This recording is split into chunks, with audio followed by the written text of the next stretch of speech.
believer in the Paracast, the gold standard of paranormal radio. And now, here's Gene Steinberg. Oh, this is an episode we've been waiting for in the Paracast with Gene and Chris. In a few seconds here, we're going to be talking to David Perkins, whom I'm told doesn't do radio shows. So we're really lucky to have him. So it's going to be Chris O'Brien and David Perkins through much of this episode. I do want to mention one thing before we go on, and that is, on last week's episode, we featured Phyllis Galdi of Fate Magazine and Jerome Clark, and we learned after that episode was recorded that one of the longtime editors of Fate, Donald Michael Craig, had died of pancreatic cancer. Our sympathies go out to his friends and his family. I knew him slightly in the 80s. Really nice guy, really smart editor, and we're all sad to see that he's gone. Let's get on with our episode this week. Chris just recently finished this magnum opus called Stalking the Herd. With a lot of help, I might add. I keep joking with Chris that maybe the sequel should be called After the Herd or The Herd's Revenge. I heard it through the cow pie. I think that's worse. Okay. Oh, I heard it from what grows out of the cow pie. How's that? Oh, this is going to get gross. I'll tell you that right now. I'm seeing this happening. What's happening, though, is that with a book this big, the subject has become far more extensive than I think even Chris realized until he put everything together, all those years of research. And you, Chris, and you, David, have been working together for a number of years on these subjects. Chris, tell us how you met David Perkins and tell us something more about him. Well, the quick thumbnail sketch has been heard several times over the years here on the show, but when I first got involved in San Luis Valley, innocently researching a little article for a local newspaper, the first thing I did was try to find who the principal characters were in the subject of the cattle mutilation phenomenon, which I knew a little bit about, but not much. You know, of course, Linda Howe's name came up early on. Burl Lewis, the surviving owner of Snippy the horse. You know, Burl said, you got to talk to those Texas guys. And I said, who are they? And he said, Tom Adams and Gary Massey. They were combing, you know, the Midwest and Colorado and stuff during the 70s, investigating these cases. And so I called Tom, and Tom says, oh, my God, finally somebody showed up in the San Luis Valley that we can work with. You've got to meet David Perkins. And I said, who's he? And he says, well, we kind of fondly refer to him as Izzy Zane. And the question is very sane. The answer is very sane. And David was gone. He was in the South Pacific. I waited patiently for a couple of weeks for him to come back, and then we started having daily phone calls, and we instantly kind of hit it off. I think we were both of a similar temperament in terms of our objectivity about a lot of these things. So we had these monumental phone calls for David. I think it was at least 2 or 3 months before I actually met you. Mm-hmm. And David lived very close to me, 15, 20 miles away, but there was 14,000-foot mountains between us. So we never actually met until I was invited over with my band to play the Libre 25th anniversary party. And that's when I met Tom and Gary and David. And I think I stayed, 3 or 4 days, and then went home, grabbed my brother, and we came back for another couple of days. We started off with a whirlwind, and ever since then, I don't think I've ever talked with somebody on the phone as much as I've talked with David over the last 20 years. And we've just been chipping away at this big granite block called the cattle mutilation mystery for decades now. And this is the first time I think David and I have ever actually done a radio show together, which is a little mind-blowing to me. But David is kind of shy and retiring when it comes to doing radio, and I think we're very lucky to have him. Chris, actually, I didn't want to come on the Paracast until I had the answer to the cattle mutilation mystery. Oh, boy, I guess everybody's in for a scoop today. Well, I'm a little short on that one. Still working on it like almost 40 years later. But I'm close, getting close, yeah. Well, David, why don't you give everybody a bit of a background, kind of introduce yourself, give us a thumbnail sketch of how you kissed the tar baby, as I like to refer to it, sort of, I don't know, in a fond, kind of twisted sort of way. Yeah, it is sort of twisted. Let's say, as they say, long story short, I'd moved to Colorado in 1970 and built a house up on top of a mountain. on a, what shall we say, artist colony. In those days, it was called a commune, but it was a group of like-minded people wanting to get out of the cities. It was kind of chaotic back in the late 60s, early 70s, and we all met through various ways, different artists, painters and writers and musicians and those types, and built our own houses on a piece of land in Colorado, southern Colorado, where we could do our art and do our thing in peace and quiet and beauty, which it sort of was.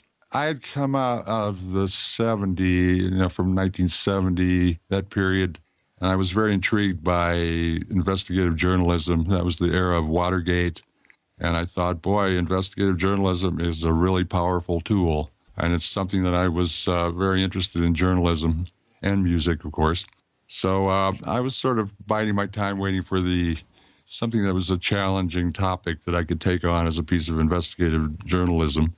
And it was hard to miss. In 1975, in Colorado, it was all hell broke loose, basically, with the mutilations. It was just every newspaper, every headline. It was really hard to ignore. It was the Associated Press Story of the Year. And I was going, wow, this is interesting. What is this? And I thought it would fade away, and it didn't fade away. And then gradually I got sucked into there were mutilations happening near my house, which I happened to see. And then I started talking to the local newspaper editor and the local sheriff, similar to what you did, Chris. And you just, start collecting files. And then next thing you know, you're in it over your head is basically what happens. Well, you actually were a prime suspect in the case that you found right at the gate of your community.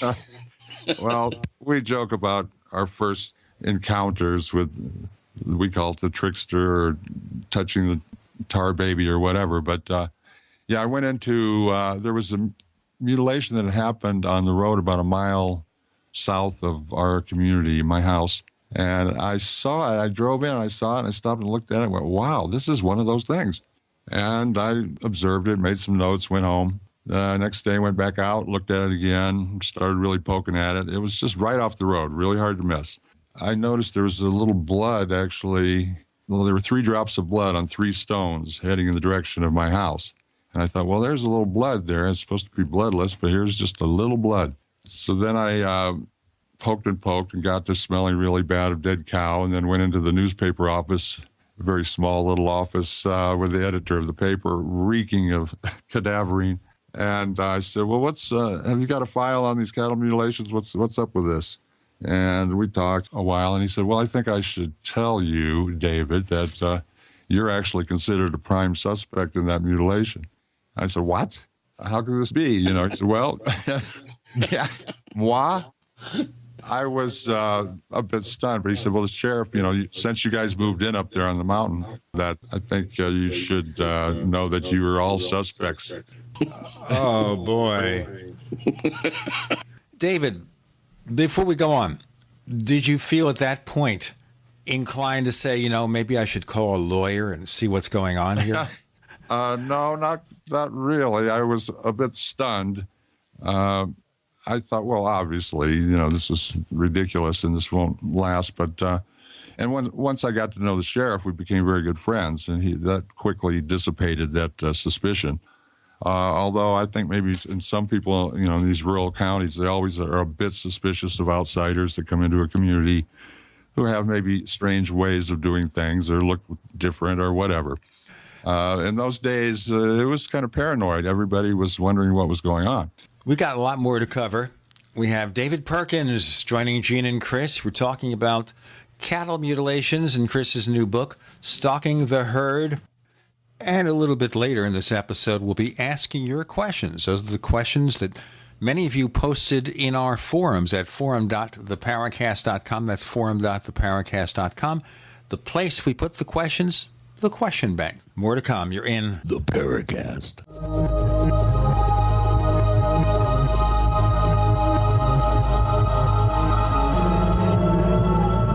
Neighbors, are you tired of dealing with a slow web hosting provider? Well, check out A2 Hosting and their screaming fast Swift server platform. They even have SSDs that load pages 300% faster than the competition. Ready to give your site a speed boost? Well, Tell you what, neighbors, head on over to a2hosting.com. That's A2, that's number 2, a2hosting.com. Check out their Prime hosting account. And get this, neighbors, they're even giving you an exclusive 25% off discount for all our listeners. 25%. And remember, their Guru Crew support team is standing by 24/7, 365 days a year to answer any of your questions.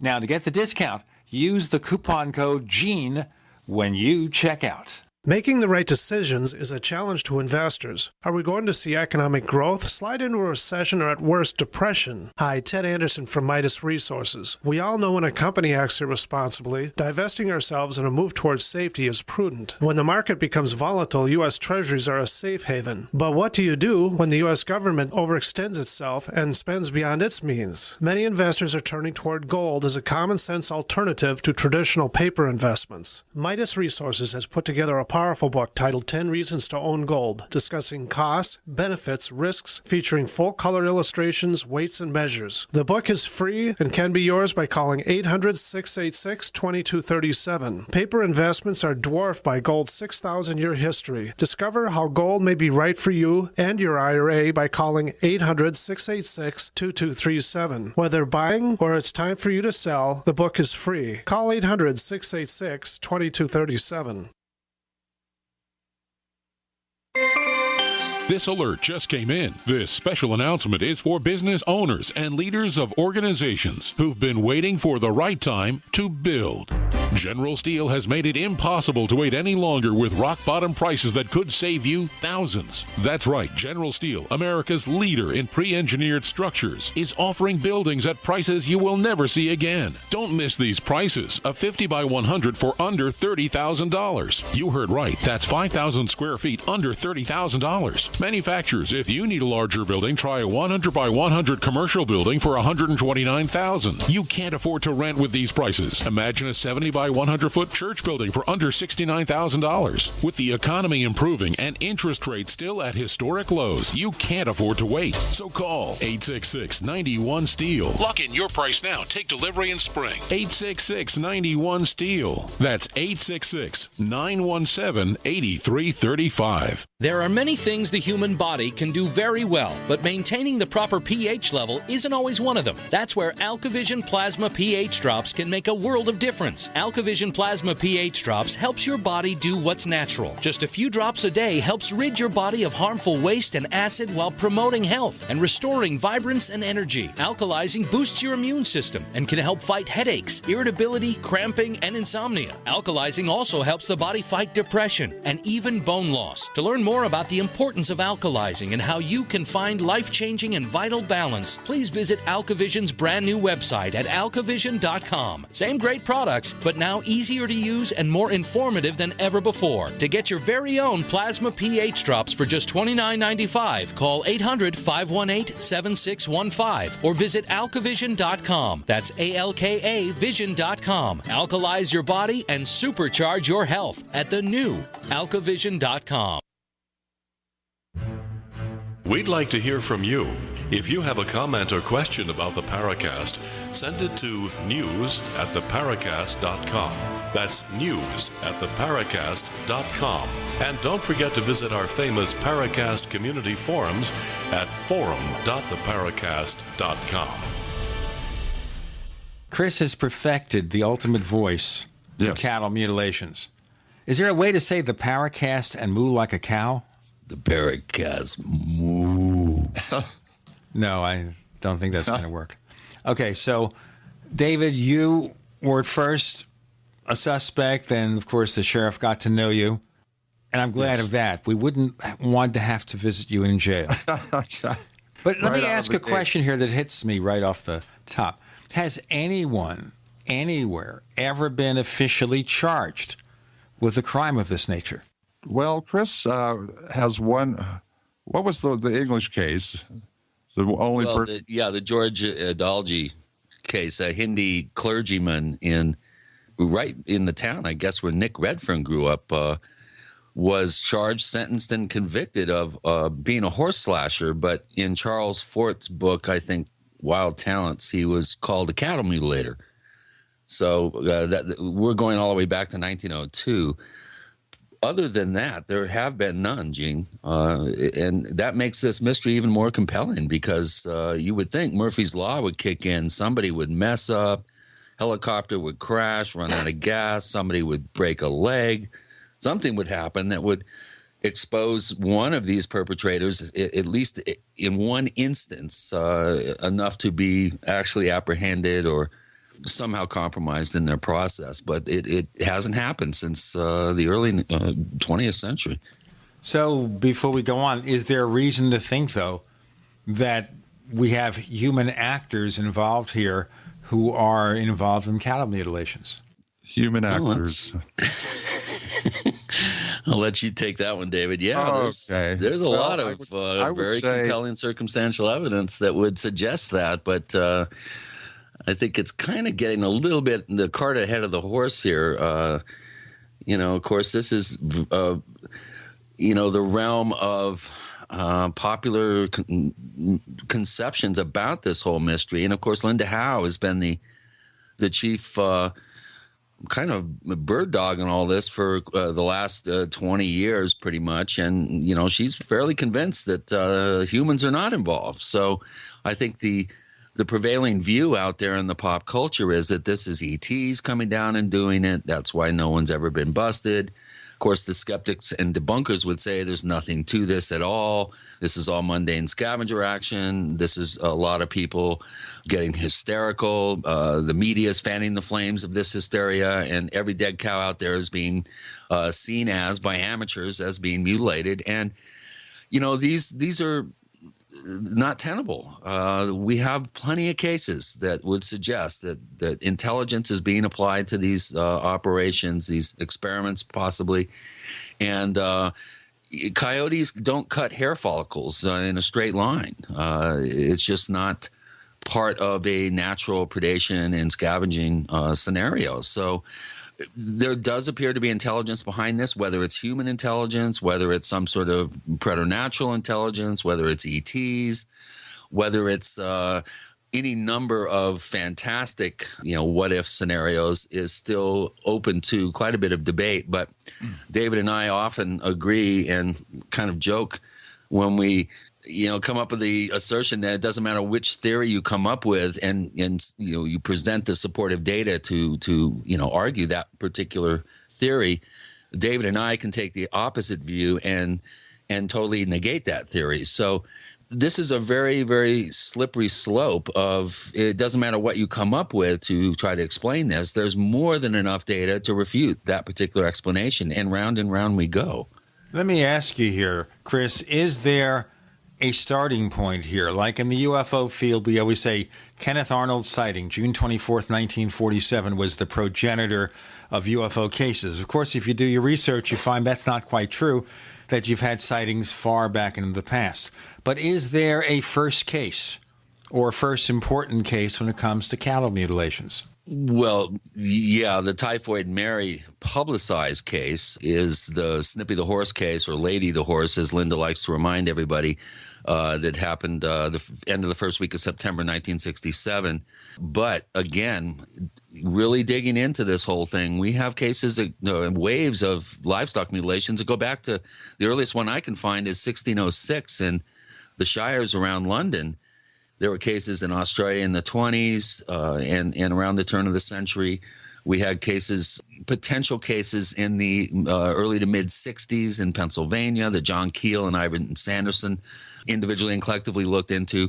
But the Snippy the Horse case is widely considered, and rightfully so, as the first international news story about this kind of case. And that pretty much is ground zero. And, of course, the Snippy case occurred about 25, 30 miles from where I lived in Colorado for 13 years and just over the hill from where David lived in Libre. He arrived, I think your first trip out there was in 68, so it would have been the following year. But over the years, that pretty much is considered to be the first publicized case. What would you add on that, David?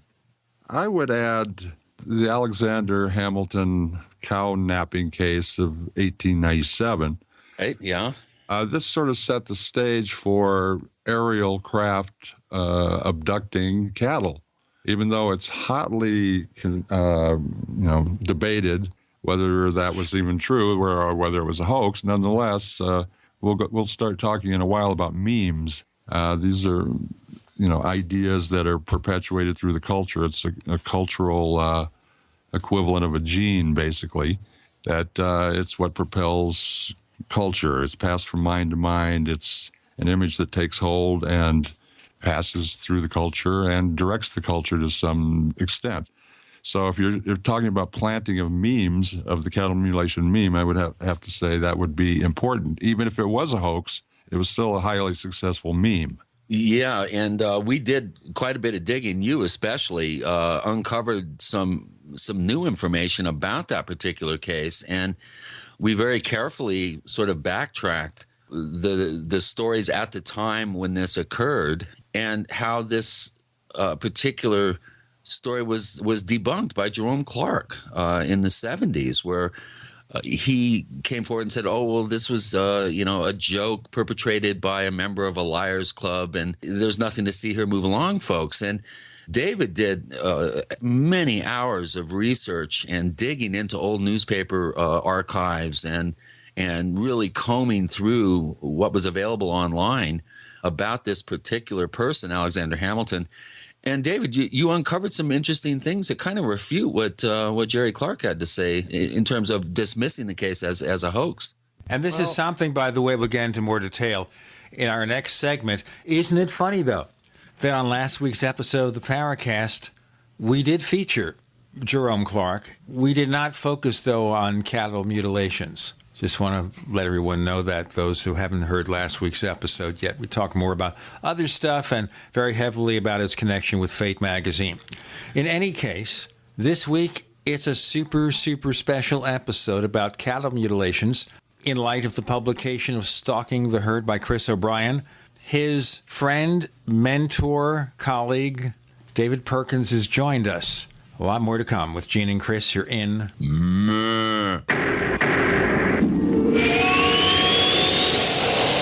We are the premier independent talk radio network, the Genesis Communications Network, GCN.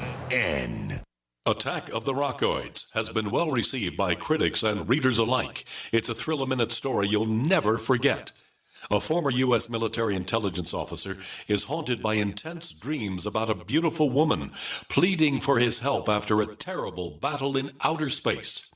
But the dreams turn out to be true and thrust him into a telepathic love affair with a woman whose faraway planet is intent on destroying the Earth. And now the gripping tale continues in The Coming of the Protectors. It's the second book of the Rockoids trilogy, a galaxy-spanning adventure that pits our hapless heroes against powerful, fanatical enemies that threaten the lives of freedom-loving beings everywhere. Attack of the Rockoids and The Coming of the Protectors. Classic science fiction at its best, available now. For more details, visit rockoids.com. That's ROCKOIDS.com. Hi, this is Steve Sanchez, and based on a recent study, it was found that 57 million Americans had legal issues over the last 12 months, but only 60% of those studied sought out the services of a lawyer. Why? In a nutshell, affordability. Well, my friends at Legal Shield have created a solution that can help you not if, but when you need an attorney. For as little as $17 per month, Legal Shield will provide you unlimited access to qualified attorneys at an accomplished law firm for advice and counsel on legal issues, no matter how serious or trivial. For over 40 years and with 1.4 million families across North America, Legal Shield can help you, the loyal GCN listener. Representatives are standing by now to answer your questions, so call them now at 1-855-340-SAVE. That's 1-855-340-7283, or visit them at lsprotection.com. That's lsprotection.com. Results will vary from case to case. We all know that Berkey water purification systems are the most trusted name in water filtration. As an authorized Berkey dealer for over 6 years and serving thousands of satisfied customers, the Berkey Guy offers amazing specials for Berkey water filtration systems. The Berkey Light systems include a set of self-sterilizing and recleanable black purification elements that purify water by removing chlorine, pathogenic bacteria, cysts, and parasites to non-detectable levels and remove harmful chemicals such as herbicides and pesticides. Order the Berkey Light system today, complete with 2 black Berkey elements for only $231, and the Berkey Guy will ship your order free of charge. With the purchase of a Berkey Light, the Berkey Guy is also offering a set of fluoride and arsenic filters for only $39.99. That's over 30% off the retail price. Call the Berkey Guy at 1-877-886-3653. That's 1-877-886-3653. Or order online at goberkey.com. That's goberkey.com today. For years, you've been hearing about Herbal Healer Academy and how it's remained the leader in effective, alternative, and natural medicine and education. But how can they continue to hold that title for years on end? The answer is high quality and huge selection. Just visit herbalhealer.com and shop online or request a free catalog. You're bound to find the alternative you're looking for. Did you know that Herbal Healer carries the latest, safest, and effective weight loss products? You can also count on Herbal Healer for the largest selection of safe and natural supplements just for children. And don't forget your pets. Herbal Healer even has natural mineral supplements for all your animals, including horses, cows, and birds. Take a peek at their online calendar, and you're sure to find everything you need and maybe something you didn't realize you needed. Visit herbalhealer.com and don't forget to sign up for the free Herbal Healer newsletter. herbalhealer.com, working with the power of nature. Hi, this is Nick Pope. You're listening to the Paracast. I knew he'd do that. So, David, how do you put up with that? Does he do that when you're working with him? Does he come up with stuff like that? Yes, he does. Constantly does. We amuse each other no end. We're going to take it on the road as a stand-up comedy team one of these days. Yeah, we've been working on that for a while, haven't we? So first we have to get you on The Tonight Show. Oh, yeah. Okay. Then once you do that, you can go out there. Maybe do a 2-step or something. Oh, yeah. Let's get back to a real discussion.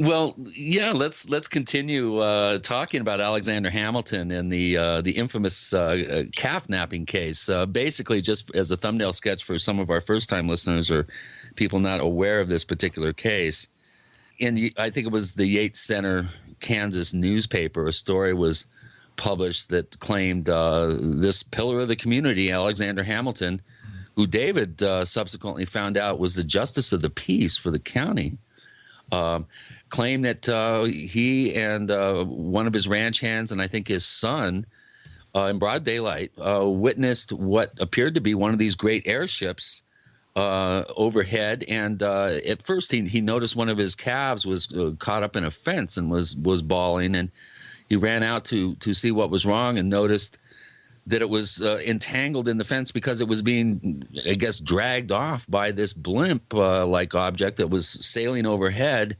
And he tried to free the cow, and it became free from the fence and then sailed off, after this, being tied to a rope from this airship. And I think it was the following day. It was found 2 days later, eviscerated, but they were able to ID the calf because of the brand. Yeah. Did I get all that right? I think I did. Yeah, I'm not sure it was eviscerated. I'm not sure. But the thing about Hamilton, I'm still a little puzzled by, and I'm used to doing genealogy work in old newspapers. I'm a member of all the newspaper archive sites and can go back, and I've done a lot of that stuff. And it's puzzling for somebody who was such a prominent person in that region that there's virtually nothing about him or his wife in the papers. And in those days, they publicized every little thing you did. If you went to lunch at, Fred Murphy's house, boy, that was going to be in the newspaper. But there's just nothing there. The one thing I found was that I believe it was 2 days after the incident, Hamilton submitted his resignation as Justice of the Peace to the governor. This was just odd. It just seemed there are different ways you could probably read that. It's like he knew that he was going to, take a beating for coming up with such an outlandish story, and felt maybe that his dignity as the justice of the peace might not work for him that way. So he quit. But why he quit, I don't know. That's it. But I just can't find anything else on him. Basically, some very strange. Another affidavit that he filed with another newspaper was quite odd about his political leanings and slavery and this, that, and the other. And Chris and I just scratch our heads about that one, and that's been left out of all the reports because it's just so baffling. But there's a lot there that is still not explained in my mind. And I think Chris is rightfully keeping this case alive, and I still don't think it's entirely put away.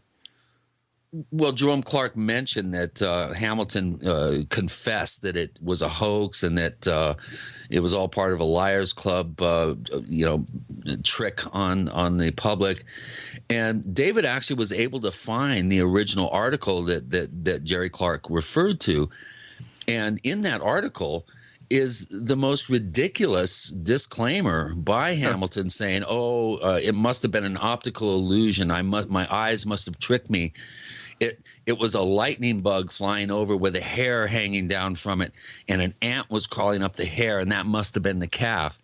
I mean, to me, that's it just doesn't have any semblance of any sort of confession or mea culpa about perpetrating a hoax. In fact, to me, it indicates the opposite, that he was embarrassed and he was coming up with the most outlandish scenario to explain why he would come up with such a sensational claim as he did about his calf. And of course, Jerry never mentioned that the calf was discovered some couple miles away, and I do believe it was missing parts, David, if I remember correctly. Yeah, I'm not sure. There's no mention of an affidavit really in that article. He just does come up with this outlandish explanation, and I really have a sense that Jerry spun that as a way to disassociate any sort of UFO-type object with the mystery of cattle mutilations, which at the time of his article was a very big ongoing story in the 70s. And David and I have both kind of wondered why over the years we've been able to dig up some pretty interesting information about some of the main players in the field of ufology, trying to place the blame for the mutilation waves that were occurring in the 70s on Satanists and occultists. And as the book kind of very patiently sort of lays out, there seems to be an indication of a concerted effort by certain members of the ufological community, most notably Alan Hynek, to totally disassociate and separate the meme of cattle mutilations from the UFO phenomenon. And the Jerry Clark assertion in the Fate article, I believe, is where he originally published it. It just, there's something that doesn't ring true about that. And love to ask Jerry about that next time we talk to him. I'm sorry I wasn't able to last week. But, this is just emblematic of the types of approaches that I was trying to take, and with a great amount of effort and help on David's part, we really tried to identify when certain theories to attempt to explain the mutilations in the 70s, where they kind of were formulated, who were the players that were promoting particular disclaimers and alternative theories. And it's very, very fascinating to look at how certain explanations kind of took hold within the media, or took hold within the law enforcement community, and how they kind of spun off in their own direction. And David and I have always, I think, agreed that the mutilations are horrific, and there's something that deserve investigative and research attention. But what is even more fascinating is how these particular theories, sort of grow legs and have a life of their own and spin off into directions that are then sort of enmeshed into the popular culture. And David was very instrumental in spending hundreds of hours tracking down certain leads and really backtracking certain stories. You'll never hear from Linda Howe or some of the other investigators out there that are convinced this is ETs. You'll never hear that some of the waves of mutilations that began in the Midwest were started on top of waves of cattle rustling, for instance, and incredible numbers of well-documented mystery helicopter sightings. You'll never hear about cases of hooded figures carrying torches trying to block traffic in one particular case. Or, as David found out, which was a big surprise to me, there even seems to be a hairy hominid precursor kind of scenario going on in several areas of the Midwest that we can talk about. David, what do you think? I mean, you did a tremendous amount of really detailed work researching some of these things that I've just mentioned. What is your thinking? Before we get into that, we're going to break in a moment. And I want to listen to you folks talk about the various theories and why some of those theories just do not pass muster. Of course, it's true in a lot of these fields that once a theory gets out there and some people embrace it, facts no longer matter. Chris's book is called Stalking the Herd. There is a website called stalkingtheherd.com where you find out more about the book, and you can order an autographed copy. Chris will sign it. He'll sign as many as you people order. With Gene and Chris, more to come with David Perkins. You're in the Paracast.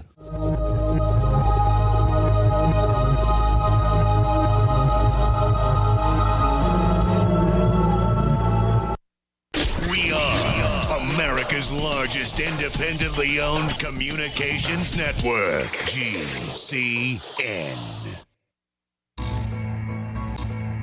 Is there a secret UFO agenda? Do strange creatures from the darkest corners of the mind roam the earth? Is there evidence for mind control, time travel, or devious government conspiracies? Find out the inside scoop on the latest conspiracies, paranormal activity, and Freudian phenomena when you subscribe to Tim Beckley's Conspiracy Journal. It's jam-packed with stories, special book and DVD promotions, and the best news, it's absolutely free, sent right to your mailbox. Plus, a bonus free email newsletter sent out every Friday. Simply send an email with your name and address to Mr. UFO at webtv.net. That's Mr. UFO at webtv.net. Find out what they don't want you to know. Hey everyone, have you heard about the No hair removal device that's sweeping the globe? If you want to go weeks without shaving and get smooth, professional quality results, here's our favorite host, Cheryl, for No hair removal. Thanks. Hey gals, I love talking about my No. It's this cute little hair removal system that you can take with you and use almost anywhere at home or on the road. No more expensive in-office treatments, painful waxing, and no more wasting your valuable time. Got unwanted facial hair? No has patented thermocon technology that works on all hair and skin colors, so it's perfect for using on all body parts. And now you can take advantage of this incredible risk-free trial. Get the No, the facial kit, a travel case, and a $100 discount shopping card, and you don't risk a penny to try it. Try the incredible No hair completely risk-free. Call 1-800-953-6062. That's 800-953-6062. 800-953-6062.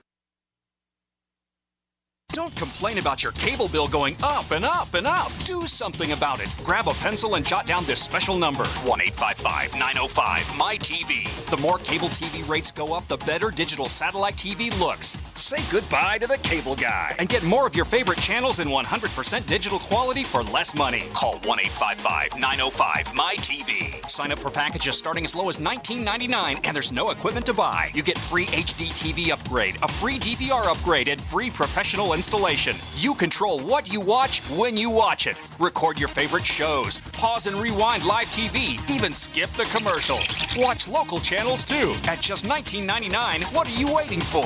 Pull out your major credit or debit card. Call 1-855-905-MY-TV. 1-855-905-MY-TV. Say goodbye to the cable guy. Cut costs and get more. 1-855-905-MY-TV. 1-855-905-MY-TV.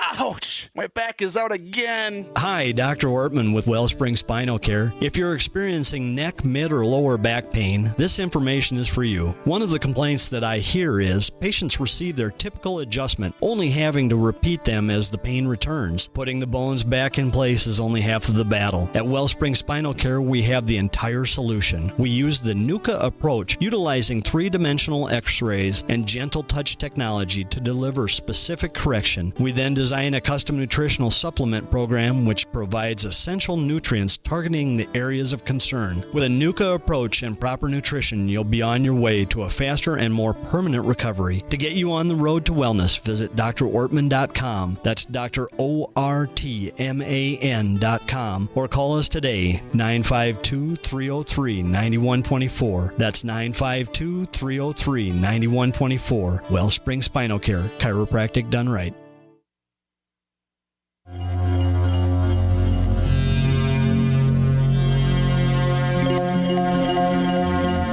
Hi, my name is Richard Dolan. You're listening to the Paracast.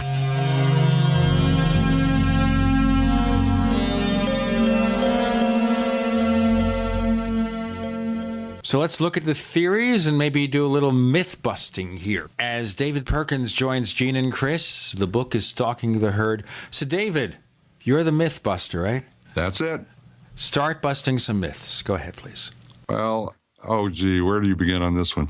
First of all, I'd like to emphasize to your listeners how important it is that they obtain Chris's book and read it all the way through and get up to speed and educate yourself. In fact, read all of Chris's books. I see some of your listeners, they say, well, I've read one of Chris's books. That was good. It's like, read them all and read them back to back and then read them again. People need to get up to speed on this kind of stuff. And if you're interested in unsolved mysteries, this is probably the greatest one ever and with the biggest implications of any mystery that I can think of, no matter what the answer is. It's huge. What Chris does such a fine job of in this book is detailing where all of these theories came from, going all the way back, going back to Snippy in particular, which he does a fantastic job, better than any written account of that I've ever read, in terms of how the meme or the myth took off from Snippy with the owner of the horse, Nellie Lewis, telling the Associated Press, a flying saucer killed my horse. Doesn't get any stronger than that for a tabloid headline or any kind of headline, but this is Associated Press. It went all over the world. It was an enormous beginning of the myth, which we are still in that myth, working in that myth right to this very day, years and years and years later. So that then it took the permutations, I guess, started after in the early 70s when it became a little more in public consciousness. People started saying, well, it sounds like cults to me, or it must be the government, or those were the prominent theories of the day.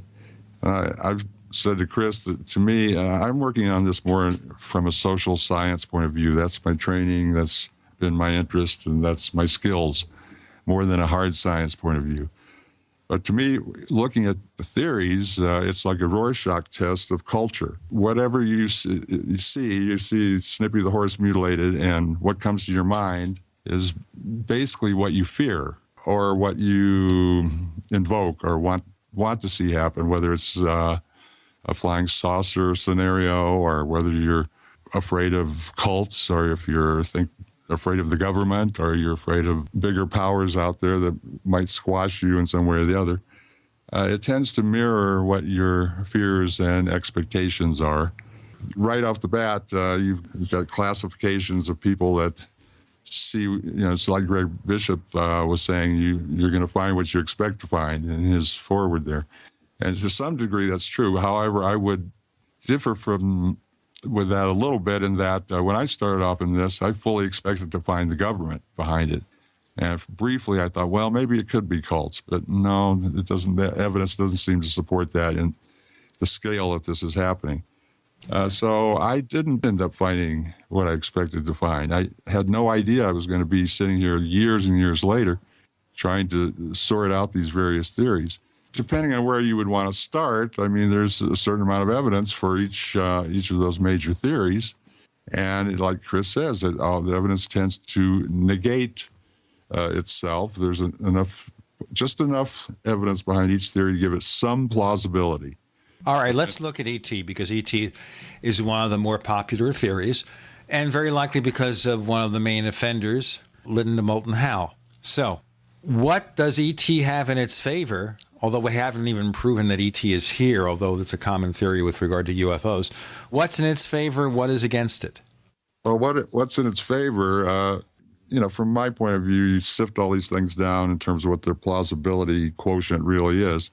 And if you're going to say ETs are behind the cattle mutilations, to me it's about the same as saying God is behind the cattle mutilations. Because ET, if you're looking at an extraterrestrial civilization that is, interfering with Earth's activities, it could be 1 million years in advance of what our civilization is. Any amount that it would put them ahead of us would make anything they do possible. Anything they could possibly do is plausible because they're so far advanced. They can make us think what they want us to think, see what they want us to see, manipulate us mercilessly. So, once you arrive at that particular theory, then, all bets are off. They can do anything. So that kind of leaves you in a cul-de-sac. But if ET is responsible, wouldn't there be more evidence of a higher grade of technology? That's a good point. And with a lot of these paranormal phenomena, it seems like the technology, that so-called technology that we're witnessing, is just slightly ahead of where we are as humans. And the airship wave is an example of that. That was 1896, 1897, just as we were on the verge of flight, the Wright brothers. It was just barely ahead of where we were, what we were seeing in the skies at that time. Same for modern day flying saucers. It seems like it's just slightly ahead. I mean, more than 5 years, obviously, but I've always seen it as the phenomena tends to mold itself into something that's just where we're going. It's pulling us toward that position, and it's bringing all that to public consciousness and creating expectation and excitement and forward motion. So it's something that kind of pulls us along. So you're implying here it's a cultural phenomenon, but it has to have something more than just a conventional explanation, because if it's always one step beyond, then obviously there has to be something more involved than basically cultists or pranksters or something like that. Yes, there's a lot more involved. I cannot stress how complex this issue is. It is just enormously complex. I mean, I know because I worked on it for almost 40 years in a very sustained way, and Chris has worked on it many, many years. Sort of the more you know, the more you don't know. And it's not an easy thing to even define what the issue is. And that's why I rarely do radio, because my type of theorizing, speculation, and provisional theories don't lend themselves that well to sound bites and short snippets. It's very, very complex. Yeah, nuanced. Extremely nuanced and ambiguous. Well, to give an example for Gene here, people, back in the, let's say, 72 through 74 period, when the cattle mutilation meme really hadn't captured the imagination of the public like it did from 75 through 79. For instance, in Iowa, as I mentioned earlier, there was a rash of cattle rustling cases that were associated with mystery helicopters. Now, Linda Howe would say, well, those were UFOs masking themselves as helicopters. Yet we have a number of really sensational accounts, well documented, of actual gun battles between people aboard helicopters and ranchers trying to protect their herd. And in one case, there was even somebody on the ground firing at the rancher. Now, correct me if I'm wrong, but I've yet to encounter any sort of really slam dunk case of a UFO encounter where the occupants of the UFO were firing small lead projectiles at the at the witness. So, like David said, and like I said earlier, for every theory you come up with, there's plenty of evidence to suggest that there's something else much more complicated going on in this scenario. And it's, I think Linda coined the term, it's like a hall of mirrors with a quicksand floor. It doesn't matter which direction you go in, you're gonna hit stumbling blocks along the way that negate a particular theory.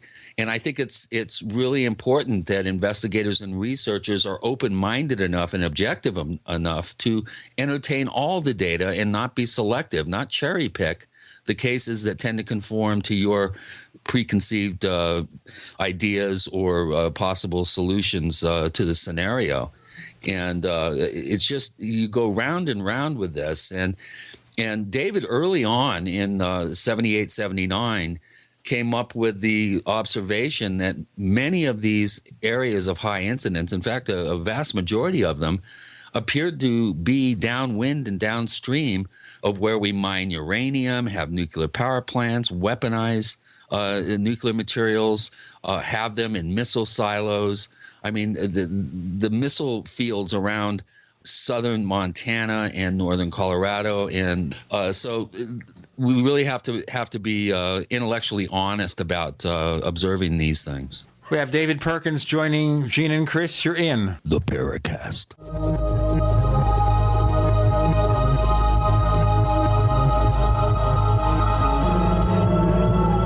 A little right, a little left, but always independent-minded. The Genesis Communications Network, GCN. If you own a business, you need customers, right? Well, your potential customers are listening to this radio program right now, and I can help you reach them. Hi, I'm Matt Brower, a national marketing executive at the radio network responsible for this program. I can help you customize a national radio campaign that fits your budget, large or small, while targeting your specific audience. Contact me to learn how radio advertising can make your business more profitable. mbrower@gcnlive.com. That's mbrower@gcnlive.com.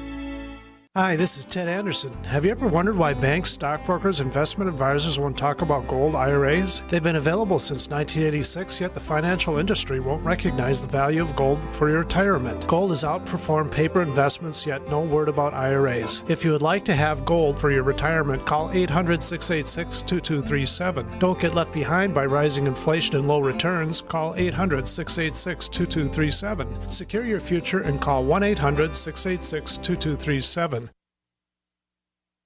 It's hard to imagine when things are going reasonably well, just how quickly things can change. But what would it take?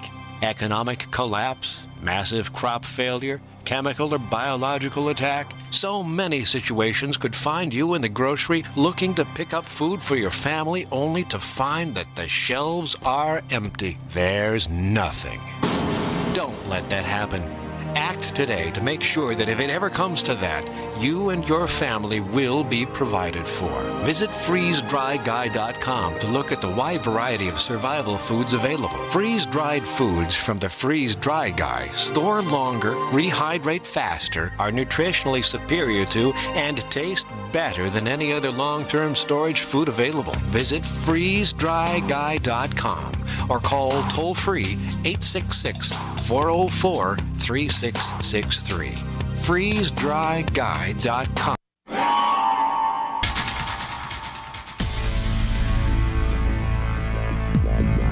Welcome back to the Paracast, the gold standard of paranormal radio. And now, here's Gene Steinberg.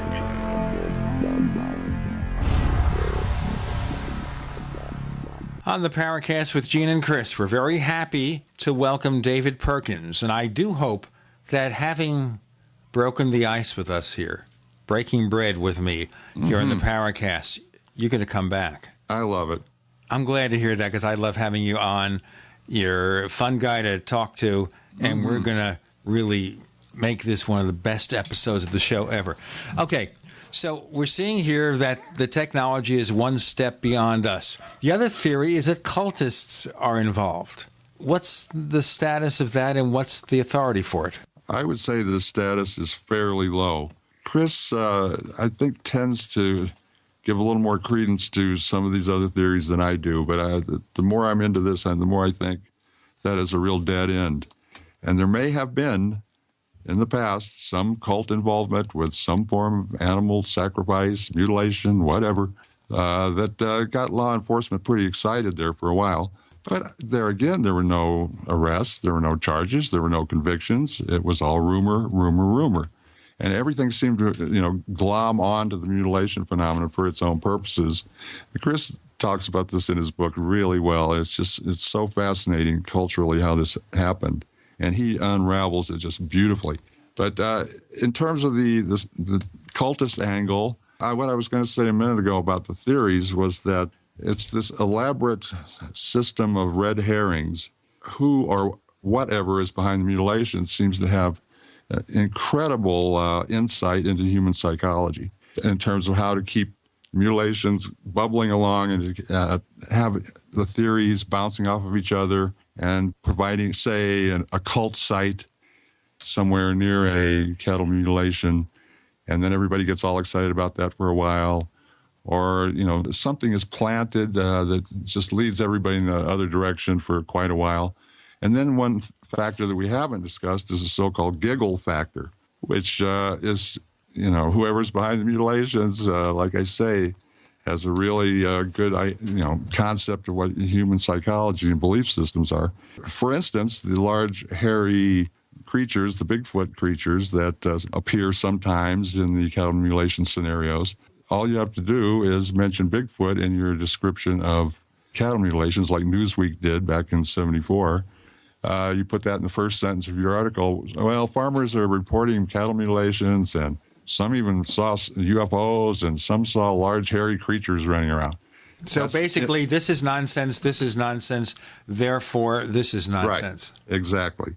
So it's quite, whether it's by coincidence or design, I tend to think it's by design because it's just so perfectly done that once you introduce that giggle factor, the public reads that and says, oh dear, this is nonsense. It's all nonsense. And that giggle factor, goes on into almost all paranormal phenomena, the UFOs in particular. Some of the more outrageous and high strange cases seem perfectly designed to promote that giggle factor, which will then back off the scientific community that may have had some interest in pursuing it. Once they see that giggle factor in there, they're out of it. Let me ask you briefly about another theory, which is that a rival rancher is at work here. They want to put out a competing business, and they're resorting to dirty tricks. Any possibility of that? In a word, no. Well, I disagree. This is where David and I disagree. Okay. Taylor Ranch cases in San Luis Valley, I think, are very, very suggestive of a large, very wealthy rancher trying to drive neighboring ranches out of business with dozens and dozens of cases being perpetrated and helicopters seen taking off and landing at the rich rancher's property, helicopters that were thought by law enforcement and the surrounding ranching community to be directly involved with the mutilations. One fact that I uncovered during my research is very interesting, that 80% of the small ranching operations that were in business in 1975, at the height of the mutilation craze, if you want to call it, are out of business now. And in their place are these huge industrialized feedlots that now process up to 400 animals, head of cattle an hour.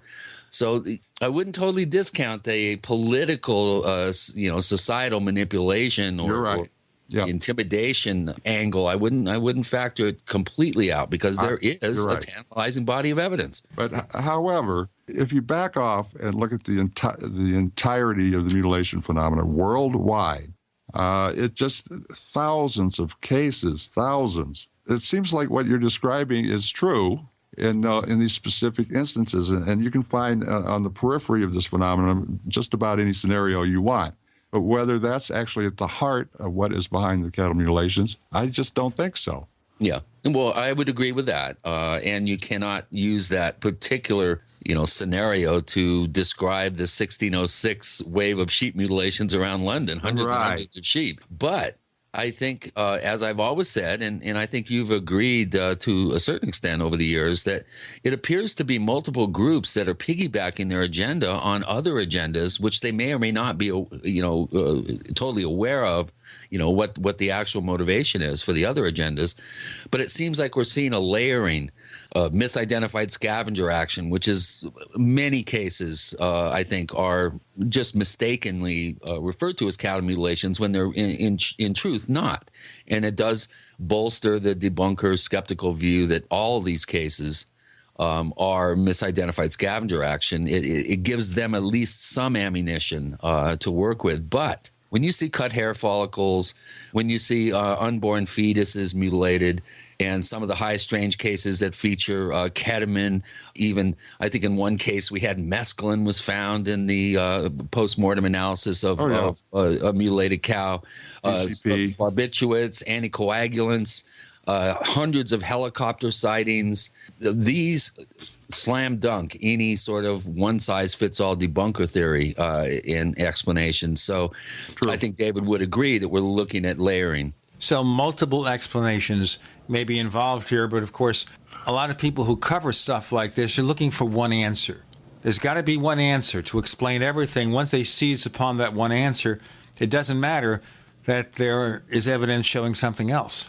That's very true. And as I said just a while ago, though, I think you have to kind of clear aside what you're going to have to determine are peripheral issues, like the cultists, perhaps, like running small ranchers out of business, and look at the body of material that the mutilations make up. And I think Chris does such a great job in the heart of the book, page after page after page of case studies. It's just overwhelming to me. When I hadn't actually ever seen that all put together in one place. And once you see that and you realize, for instance, you factor in something like Argentina, which, what was the number, 3,000? Well, yeah, that was an estimate, but we really don't know because it's obvious a lot of cases weren't reported. But, you must also have the caveat here that right as foot and mouth disease, an amazing outbreak that was devastating to ranching in South America, right at the end of a wave of foot and mouth disease, and they thought they had finally eradicated it. Boom, that's when you had the start of the wave of mutilations in Argentina and Brazil, and then peripheral cases nearby, Uruguay and other South American countries. So there's always this kind of, the phenomenon gives itself an out. And it shoots off into various directions. In the North American cases in the 70s, you had a lot of mystery helicopter sightings. You could almost say in the waves in South America from 2002 to the present day, actually, but for those first 3 years, 2002 through 2005, you have the substitute for the mystery helicopter with UFO reports. So depending on where these waves occur, you tend to see similar descriptions that are unique for that particular area in that wave. In the case of South America, UFOs. In the case of the Midwest in the 70s, mystery helicopters. And, of course, some UFO reports, mystery lights, that sort of thing. So whatever happens, wherever it happens, there's always a tantalizing body of evidence that shoots you off in a particular direction and gets you, caught up in trying to prove or disprove that particular element. We have more to come with David Perkins and Gene and Chris. So much more. You're in the Paracast.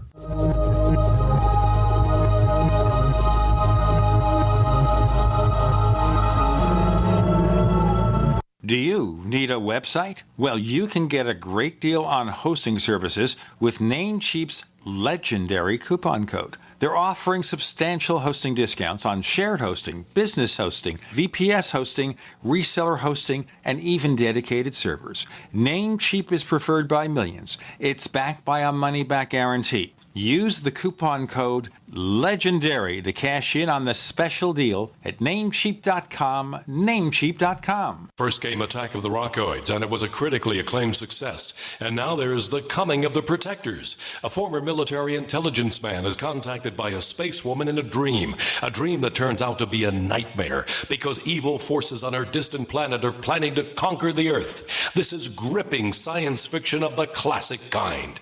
Attack of the Rockoids and The Coming of the Protectors. Find out out more at rockoids.com. That's rockoids, ROCKOIDS.com.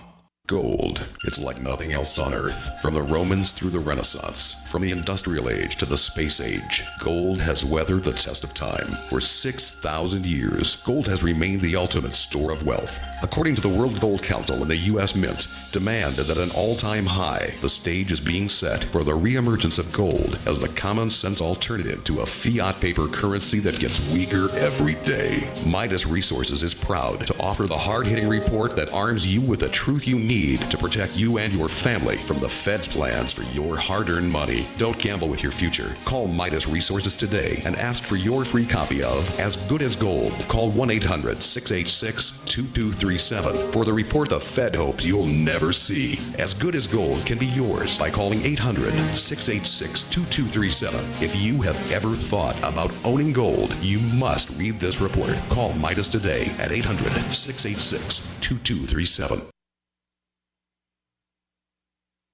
We live in a complicated society. Stressful issues are always popping up. Have you ever been treated unfairly by someone? Have you ever been overcharged for a repair? Have you ever signed a contract or a document? Worried about identity theft? How many times have you been in those unique situations where you just wanted to call an attorney to find out if you're right or wrong, or what your legal rights are? But every time you think about calling an attorney, what do you think about first? That's right. Who do you call, and how much will it cost? Our friends at Legal Shield have found a solution. With a nationwide network of 6,900 attorneys who average 19 years of experience, Legal Shield's law firms take over 40,000 calls per week helping their members. For less than $20 per month, you can have access to Legal Shield on everything from the trivial to the traumatic. Let Legal Shield stand up for your rights at lsprotection.com. That's lsprotection.com. Or call 855-340-SAVE, 855-340-7283. Results will vary from case to case.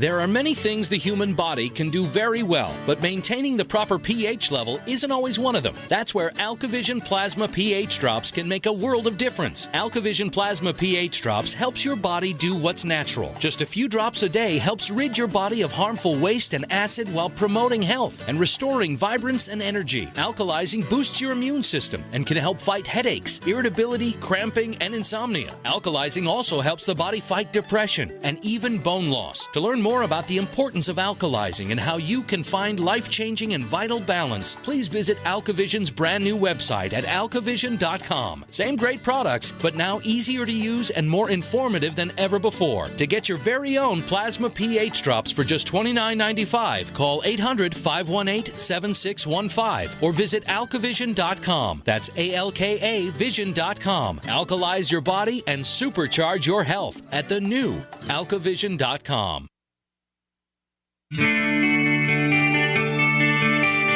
This is Jerome Clark, author of the UFO Encyclopedia and other books. You're listening to the Paracast.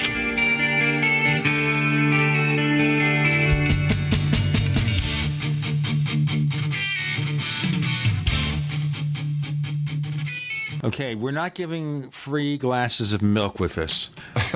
You know, I just want to tell you something, Chris. In helping you put together the book, doing the desktop publishing and everything, Stalking the Herd, when I read the sections on the way we deal with meat production, I wanted to become a vegetarian real fast. Then I had a hamburger. Careful, Gene. We don't want the one of the largest political lobbies in the country to be listening to the show and slap you with an Oprah suit. Well, they won't even advertise. You know, they can always have counter-programming. Say, look, you know, beef, it's what's for dinner. We're going to advertise on the show to express our point of view. Yeah. And we can't get Robert Mitchum to do the tagline anymore because he's long gone. Well, yeah, this is a paranormal radio show. Let's just call him back. I was thinking last week when we had Fate magazine and Phyllis Galdi, the publisher, was talking about this medium she knows, maybe we could call up Steve Jobs and see what he thinks of Apple since he died. Well, I don't know if that's going to be a fruitful avenue to go down. I have had people remote view some scenarios that I investigated in the San Luis Valley, and it was amusing to see the kinds of results that they would come up with. But, you know, again, I think what really should come through loud and clear to the listeners out there is that this is not a simple cut and dried scenario. It is incredibly complicated, incredibly nuanced. You really have to really have a full grasp of the enormity of these thousands and thousands of cases that have been reported for decades. And it's only when you really have a sense of the full totality of this mystery do you really appreciate how mysterious it really is. And I think David would agree with that. Oh, yeah. Now, let me ask you something here. It's perceived also that cattle mutilations kind of peaked in the 70s and 80s and thereabouts. Do we still hear about them in fairly large numbers? Yeah, well, I'll let David take that. Yeah, definitely. Not large numbers, though, I wouldn't say. But well, South America aside, in the early 2000s, I mean, there were amazing numbers of cases down there. In terms of the United States, it's one here, one there, one over in Montana, one over in Kansas. It's not like waves like where counties in Colorado in the 70s were having 90 in 1 year. Those days are not here, but there's still just a few out there, just enough to make you think that whatever it is still going on in this country, and especially now apparently in South America. Well, in the 90s, too, we did see quite an upsurge of cases, or maybe it was just an upsurge in efforts by people like myself and you. We did uncover quite a number of cases between 92 and 96. That 4-year period had dozens and dozens of cases, many that I had personally investigated, several that you actually went on. David and I always have our eyes open for potential reports. We have a network of sources out there that for years has been feeding us, potential cases. Linda Howe has done a good job of monitoring the ranch lands here in the United States and in South America. Scott Corrales down at the Journal of Institute of Hispanic, what's it called, Explicata, I think his publication is, many reports and stories as recent as, we had a number of mutilated cattle that washed ashore in Sweden and Denmark just a couple of months ago, which may or may not have had a mundane sort of prosaic explanation. But we were not seeing the numbers that we saw in the 70s here in the United States. I think I was looking for our record on a single night. I think it was 6 different states, I think, David, that reported cases in a single 24-hour period at one point. There was a major upsurge in 79 of cases that actually rated an entire chapter in the book. I had no idea that 79 was such a major flap year for the mutilation phenomenon. Let me ask you a fast question here, Chris. I'd like to hear some of our listener responses in a moment. And that is, you mentioned earlier about cattle mutilations occurring in or around nuclear facilities. Yeah, let me run with that one. Sure, David.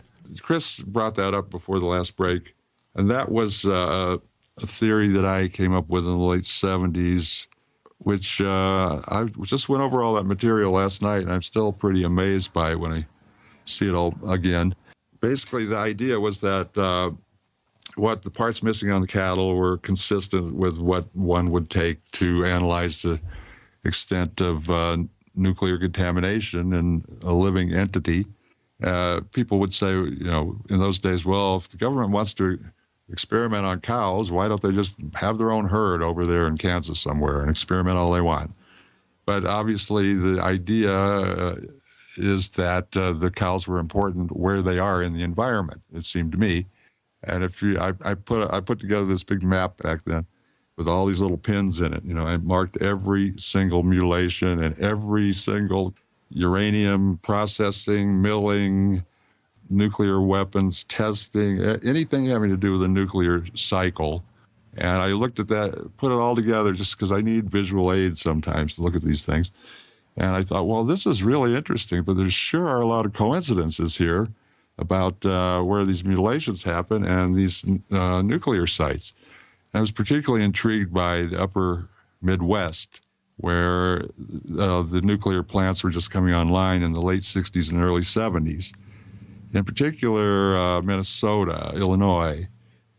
These plants would come online, say, in 1970, and the same year or weeks later after it came online, there'd be a cattle mutilation downwind and downstream. Is there a percentage of cattle mutilations that occur near such facilities that you can compare with the number that occur elsewhere? In other words, is it a very high proportion? I would say it is.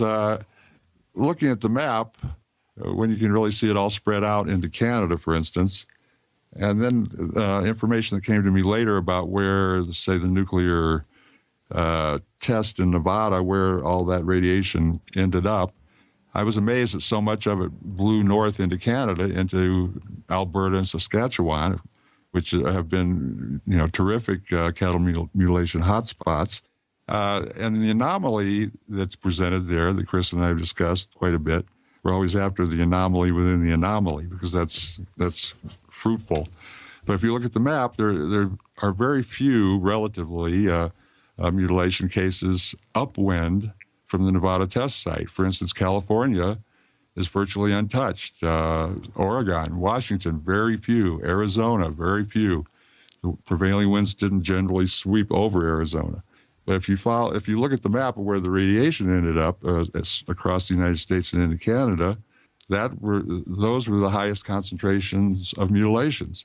So it's still an anomaly that I can't quite figure out how to explain any other way. Why California, for instance, is relatively unscathed. There are a couple there actually that were in proximity to their nuclear power plants, and same for Oregon and Washington. Let's break it here. David Perkins joins Gene and Chris. We're talking about cattle mutilations and more. You're in the Paracast. Independently leading the way for the nation. Compelling talk for every political persuasion. We are GCN. Graphic Converter is the image manipulation tool for the rest of us. It does not use any database. You get full control of all your files. Want to view the images of a folder? Drag it into Graphic Converter and a powerful browser opens up to show your image files. You could use it for slideshows. You could use it to import images from digital cameras or from scanners. Need to do some image editing? You can do that too in Graphic Converter. Also print catalogs. Convert from so many formats I can't even list them. Download now to see if Graphic Converter is good for you, like 1.5 million other users. Guess what? You could save money when you buy Graphic Converter. Use the coupon code Night Owl. Use the coupon code Night Owl to get a special price for Graphic Converter. Go to lemkesoft.com. That's LEMKEsoft.com. Lemkesoft.com. LEMKEsoft.com.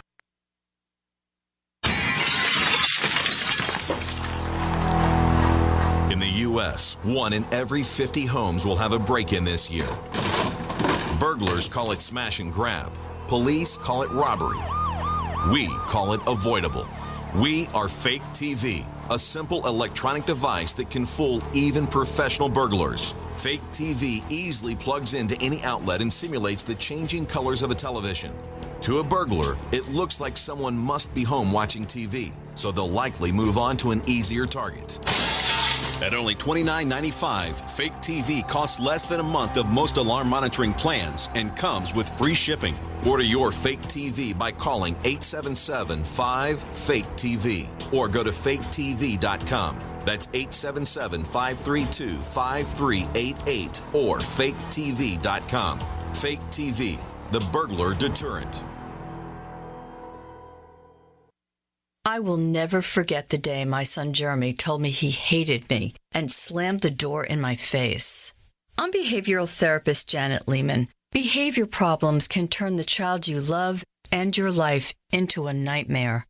That's why my husband James and I created the Total Transformation, the step-by-step program that shows you how to fix the worst behavior problems and get your child to respect and listen to you again. No matter what the behavior, defiance, backtalk, angry outbursts, disrespect, we can help you stop it. Now you can get the Total Transformation for free. All you need to do is get the program and let us know how it works for you. You can keep it forever for free.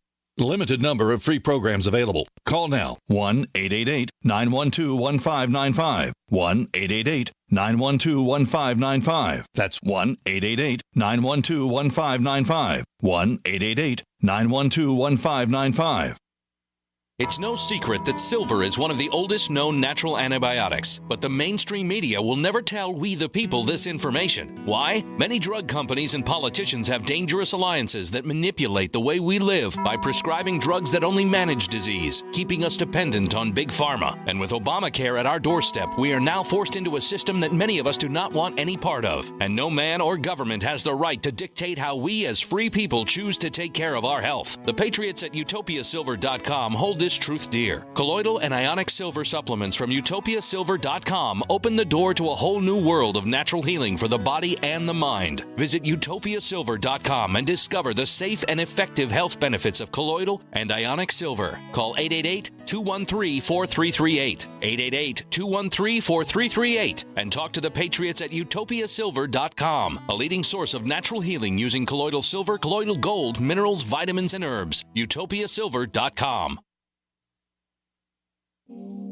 Hi, this is Don Ecker, and you are tuned into the Paracast. Let me tell you what, you're going to hear stuff here that you probably won't hear anywhere else. Hear that, George Snorri? Reason, David, I asked about the incidence of cattle mutilations near nuclear facilities was because of the book UFOs and Nukes by Robert Hastings. Right. Where you have a high percentage of UFO cases in and around nuclear installations. Yes, it's been a theme from the very beginning, the correlation between UFOs and nukes. And then that was part of my, knowing that at the time, that was part of my logic for, well, let's see if this continues on into the mutilation phenomenon, which to my mind, it did to a great extent.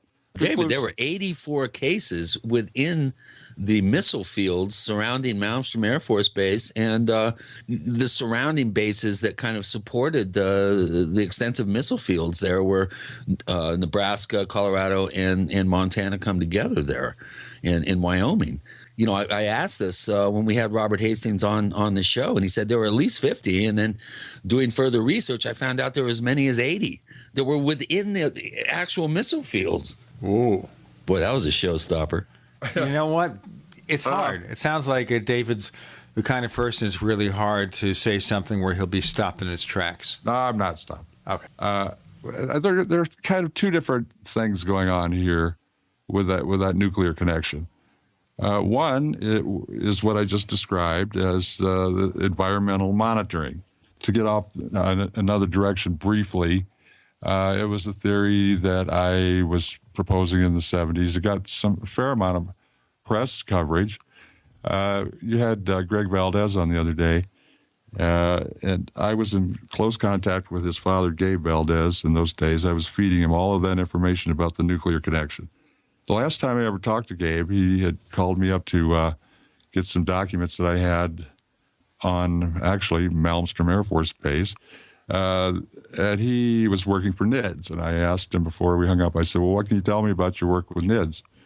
And he said, well, I can't really tell you much, but I'll tell you one thing, Dave. You were right about a lot of that stuff. And I went, what stuff?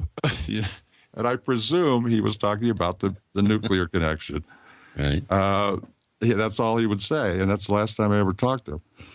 But as Greg said in his interview the other day, that NIDS, I guess, and Gabe in particular, came to the conclusion that it was environmental nuclear monitoring from the gas buggy site near Dulce, and that eventually it switched over to the Red River, New Mexico area, where there was a slight different technique, and he claimed that was because they were, at that point, it switched to testing microwave-type weapons. So that nuclear thing still exists in that mythology. But what Chris is talking about, Malmstrom and nuclear facilities of that nature, to me, that doesn't seem like an environmental monitoring issue in terms of penetrating nuclear. Yeah, that's intimidation tactics. That is intimidation, and that is, and it carries over into so many places. Again, I was looking at this last night. almost every missile field in the United States is just riddled with cattle mutilation activity and or helicopters, UFOs, and so on. And to me, that is some sort of symbolic communication. It's like, hey, forget it. Your weapons are nonsense. We can fly around and do anything we want. You can chase us. You'll never catch us. It's a statement of how impotent our defenses and our weaponry really are. So there are two different things happening there. I don't think they're exactly monitoring the environment around these sites. Well, that also bolsters Linda and other ET adherents in terms of their theory that this is all ETs just running roughshod over any semblance of command and control that we have over our airspace, and like you said, rendering any thoughts of being able to defend ourselves with nuclear weapons as ridiculous. And and that does make some sense. But you have the Dulce cases, for instance. You mentioned Project Gas Buggy. For those of you out there who are not aware of what that was, it was the first of, I think, a schedule of 4 underground nuclear detonations that were the first real attempt under the auspices of Operation Plowshare to use nuclear weapons in a civilian capacity. And along with the El Paso Gas Company and one of our national labs, they detonated a 29 megaton nuclear device 4,000 feet down, just 20 miles, I think, southwest of Dulce to free up a gas deposit. And what did they do? They ended up irradiating all the gas, which they couldn't use, and compromised the water table. And now we have these highly elevated levels of environmental cancers that are springing up around the Jicarilla Apache Reservation that surrounds Dulce. So you have, on one hand, you have this indication that possibly the cases that Gabe Valdez was very, very closely involved with in the 70s into the 80s on the Gomez Ranch could possibly be an environmental monitoring process. But at the same time, Gabe, and as we found out with our interview with Greg, Gabe also suspected that there was some sort of other exotic aerial technology that possibly the government was using to help perpetrate some of these cases. And so all this stuff is like a tightly wound sort of Gordian knot that I don't know how many times we can say how confusing and just confounding this whole thing is, but you really have to slowly try to unravel these particular threads of the knot, and that's why I chose that subtitle of Unraveling the Cattle Mutilation Mystery, because you really do have to be intellectually honest and really take each one of these threads and see how they coexist, how they may bounce off of one another, and how they may be connected or disconnected from one another. Just to bring our listeners up to date, we had Greg Valdez as a guest on the Paracast August 4th, 2013. So if you want to download the episode, it's still there, just to let you know. And a little bit later, by the way, we'll start getting into some of your questions from forum.theparacast.com. I think a lot of them have been answered just by the nature of our conversation, right. Chris? Yeah, that's true. But there's some good ones that I think we should kind of bounce off David here. Okay. If you want, I can go ahead and start in. Do we have time? We have time to start. Okay. Here's a good one from Burnt State, who's one of our real active posters at forum.theparacast.com. And he always comes up with interesting questions, and I thank you again for posting these. Here's a good one for you, David. Attending mutilated cow bodies over the years has to take a toll on researchers.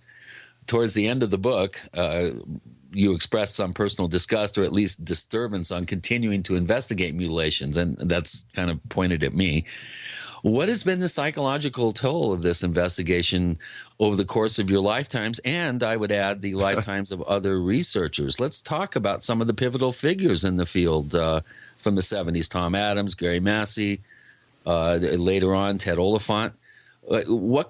How does this affect an investigator's psyche, David, do you think? Boy, that's a great question. Wow. First of all, I don't put too much credence in the chemical poisoning from being around the mutilations. I was around a lot of them, maybe 50 or so. I don't know. I didn't really have any ill effects from that. We have a few well-known cases where people did have gotten sick, but that has not been the case with me, and it's never been a big fear for some reason. It's probably stupidity. But you said it, we didn't. You should be wearing a hazmat suit at all times when you approach these things, I guess. But that part, I don't put too much credence in about the physical smells and chemicals and whatever involved. I just intuitively don't feel that's threatening to me. We'll have a lot more to say and a lot more to present with David Perkins, with Gene and Chris. You're in the Paracast.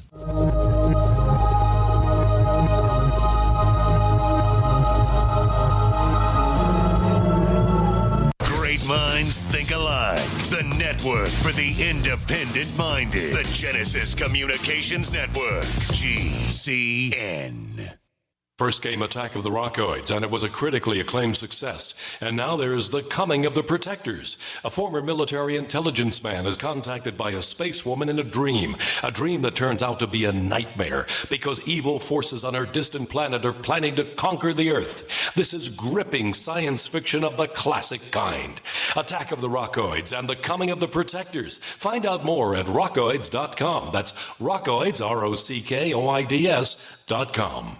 So here's what happened. I was placing an order online. The site went down. It just stopped responding. It took hours before it returned, but I'd already placed the order with another company. If your site goes down, you could lose business. And if you have a business or personal site, you'll want to know it's easy to run and it will stay online. At iWeb, your site is hosted on one of the most reliable networks in the world. Check it out. iWeb.com. That's iWeb.com.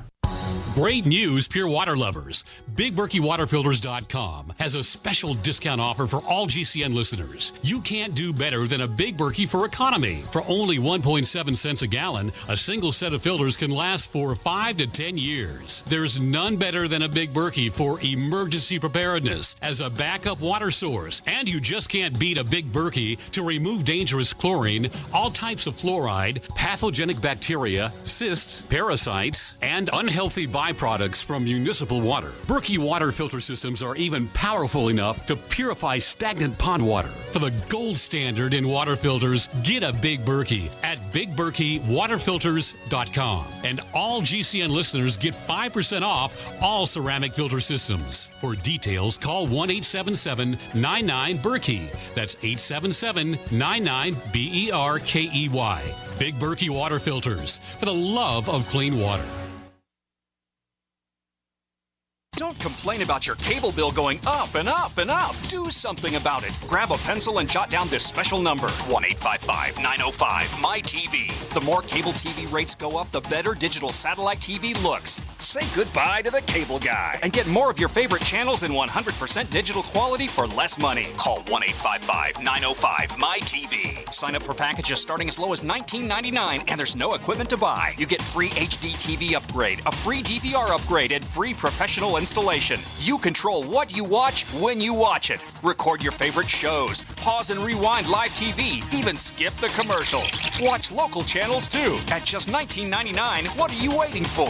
Pull out your major credit or debit card. Call 1-855-905-MY-TV. 1-855-905-MY-TV. Say goodbye to the cable guy. Cut costs and get more. 1-855-905-MY-TV. 1-855-905-MY-TV. A little over a year ago, I began to do a lot of research into why, even though I had a pretty good-sized meal, that I was still starving. And my research led me to a well-known fact that most of the soils that we grow our crops on here in the United States and across the industrialized world are almost completely depleted of almost all of the key minerals and trace elements that our bodies need to rebuild themselves, fight off cancer, and be healthy. I then searched out the best vitamin and mineral company out there and discovered Youngevity. The Youngevity products are designed to give you the real nutrition you need, and once you've got that, you don't have to eat as much to be satisfied. I've lost 37 pounds in 2 months, simply getting the vitamins and minerals I need. Check it out for yourself. It's incredible. Go to InfoWarsTeam.com today and order your first canister of Beyond Tangy Tangerine Complete Multivitamin Mineral Complex Dietary Supplement. That's InfoWarsTeam.com.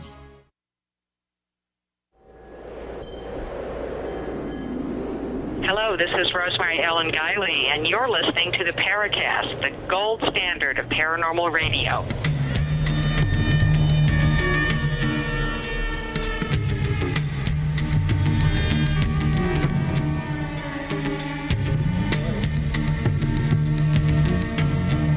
With Gene and Chris on the Paracast, we have David Perkins. We're talking about that book, Stalking the Herd, where we're unraveling all the ins, outs, and complexities about the cattle mutilation mystery. It's got a kind of an introduction there from David Perkins, who helped a lot with the research.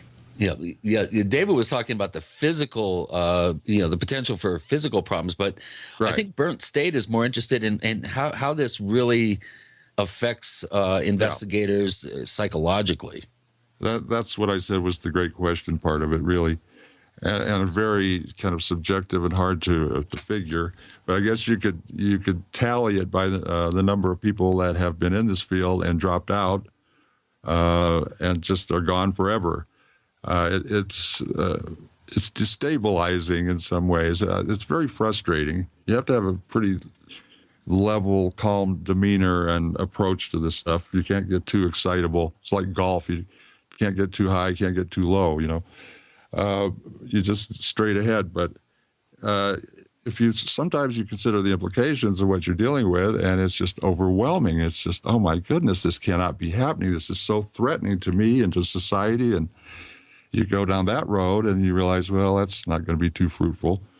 So you have to find some happy balance. And I think Chris and I have, with humor, have managed to somehow stay afloat. I mean, it's the one thing that really saves the day is seeing the humor and irony in these situations, and we have a field day with it, and I think it keeps things light, keeps things easy, and it's a lot of people, it's as serious as a heart attack to them. They just completely short out with this information once they immerse themselves in it, and then they implode or their head explodes or something. I don't know.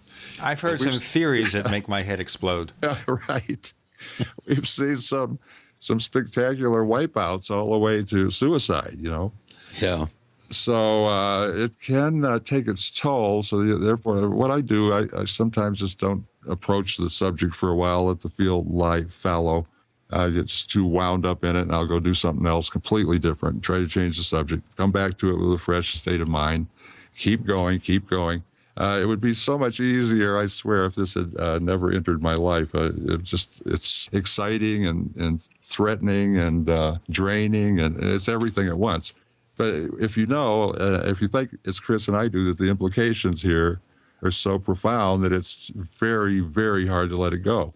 We've sort of reached the point of no return. It's like, we got to see it through. Yeah. Do you really think, guys, that we're going to see it through? That's going to have a final explanation in our lifetimes? Well, I lost a bet in 1993. I bet a case of beer to Gary Massey that someone would be at least convicted or charged with the cattle mutilation before the end of the century. And 7 years later, I went down to David's house in December '99. Gary Massey and Tom Adams were there. I had the bet with Gary. I somehow managed to find a case of Texas beer in Colorado, some Lone Star, paid off my bet. And that was the last time I ever saw Gary or Tom.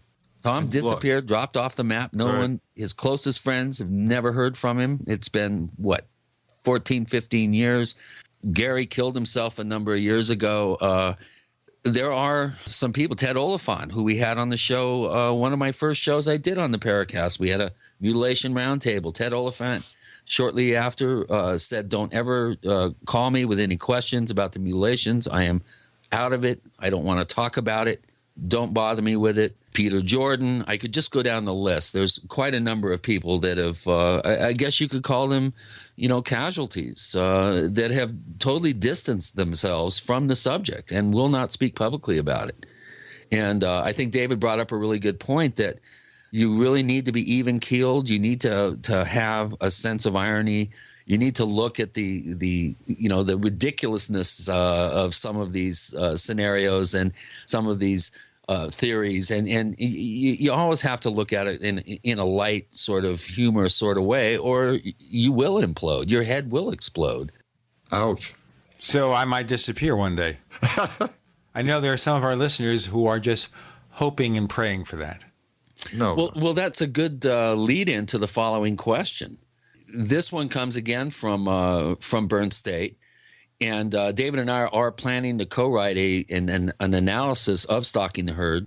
The working title is Stalking the Stalkers, for lack of a better one. But Burn State asks, you don't like After the Herd? Yeah, or like I said, I heard it through the cow pie.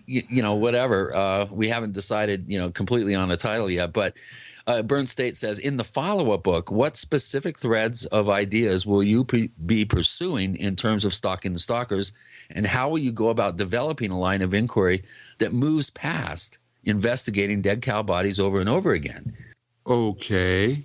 Well, I think the way Chris and I have discussed it, he had a lot of material that he didn't get into this book, which I think you called Other Voices, or what did you call it? It was people that had firsthand investigative knowledge about theories and opinions, basically. Yeah, to hear from those people I think would be good to get into this new book. And then my idea of it was basically to take each of the major theories and give its strong points and then give its weak points, and keep moving along, maybe from the easiest ones to the hardest ones, and really taking each theory and pulling up the evidence that's been used to support that particular theory, viewing that from all angles, and then calmly tearing it down, which I think we could do until we arrive at some point where there is a process of elimination, which we don't know what that omega point is at this time, but that'll be the exciting part, to get to that place. It's more analyzing the theories than presenting the data, as Chris did in this book, which was basically chronicling the whole phenomenon in as great a detail as possible, but without going into like a lot of the scientific aspects that we came up with toward the end of working on Chris's book, the recent one. We had to leave out. They were just too undeveloped and ill-formed at that point. But we'd like to go back and revisit some of those things and just give a very careful analysis of each of the theories, and then see what we end up with. Yeah. Here's a question in this similar vein from Sue, who's not a very often poster at forum.theparacast.com, but she has a question that's pretty interesting. What would it take for the kind of work that you and Chris have done to be built upon by successive generations of researchers, rather than be forgotten and maybe later reinvented? What was John Keel's quote? Something like, all of this won't matter much in 100 years. It doesn't matter much now. Okay, here's another one from Sue. No. It does matter now. It does. The idea of legacy, I guess that's a little hard to take that one on at the moment. However, when you put this much work into it, as much as Chris and I have, you would really like to see the work continue, if on the off chance we don't solve it in our lifetime. And I think it will continue, because these issues are always going to be with us. In my mind, the mutilations, it's hard to avoid not putting them in the paranormal realm. They just are in my book. Yeah. Along with all their attendant phenomena and UFOs. What's the likelihood? We can't explain a cattle mutilation by a UFO. You can't explain one unknown with another unknown. That just doesn't work. So there are always going to be aspects of this mystery that carry over unless somebody comes forward and confesses to doing the cattle mutilations in our lifetime, which seems highly unlikely. I think the work will carry on. People that listen to this program and serious researchers, which you people have on here, really very, very talented, good minds, supple, agile brains, working on this all the time. It will continue forever. Wow. Oh, man. All of a sudden, I got incredibly depressed. Well, one thing I would like to add is it's the quality of inquiry. I think, unfortunately, and David and I have talked about this at length, people get involved in the paranormal and in these types of mystery subjects, and they tend to develop blinders. They get tunnel vision. They tend to over-focus on a particular quality of phenomenon or some sort of focused attention on a particular mystery.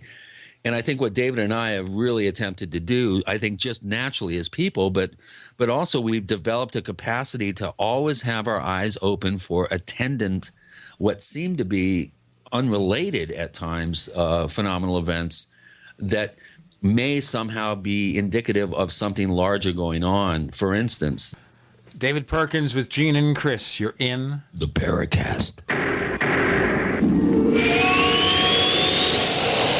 Not just an alternative to the mainstream media. We're the premier independent talk radio network. We are GCN. If you own a business, you need customers, right? Well, your potential customers are listening to this radio program right now, and I can help you reach them. Hi, I'm Matt Brower, a national marketing executive at the radio network responsible for this program. I can help you customize a national radio campaign that fits your budget, large or small, while targeting your specific audience. Call me to learn how radio advertising can make your business more profitable. 877-996-4327, extension 128. That's 877-996-4327, extension 128. We the people grow cotton, weave fabric, engrave ink, embed strips and fibers to protect from counterfeit, then carting to a private bank, having it led back at interest, forcing taxes to service debt. This capitalism, or was Jefferson correct when stating a central bank issuing the public currency is a greater menace to the liberties of the people than a standing army? Hi, Ted Anderson. I'm placing a free silver dollar in a book that explains our monetary system. Call for your copy, 800-686-2237. It's time to understand the system. Call 800-686-2237. That's 800-686-2237. Question: could too many GMO foods and toxins be overloading your digestive and immune systems? Answer: yes. If you're searching for a powerful detox that's gentle enough to use every day, use Pro EM1 from Terraganics. Pro EM1 is a powerful liquid probiotic that uses good bacteria to suppress pathogens and gently eliminate toxins from your body. A healthy digestive system will cleanse and remove toxins, support weight loss, improve absorption of food nutrients, and aid in controlling yeast and other infections. Pro EM1 is made with only non-GMO and certified organic ingredients, has no preservatives, and is dairy, soy, wheat, and gluten-free. Pro EM1 is the key to your digestive health. Order Pro EM1 Daily Probiotic Cleanse at Terraganics.com, spelled Terraganix.com, or call toll-free 866-369-3678. That's 866-369-3678. Also available through Amazon Prime. Pro EM1 from Terraganics. Life's getting better.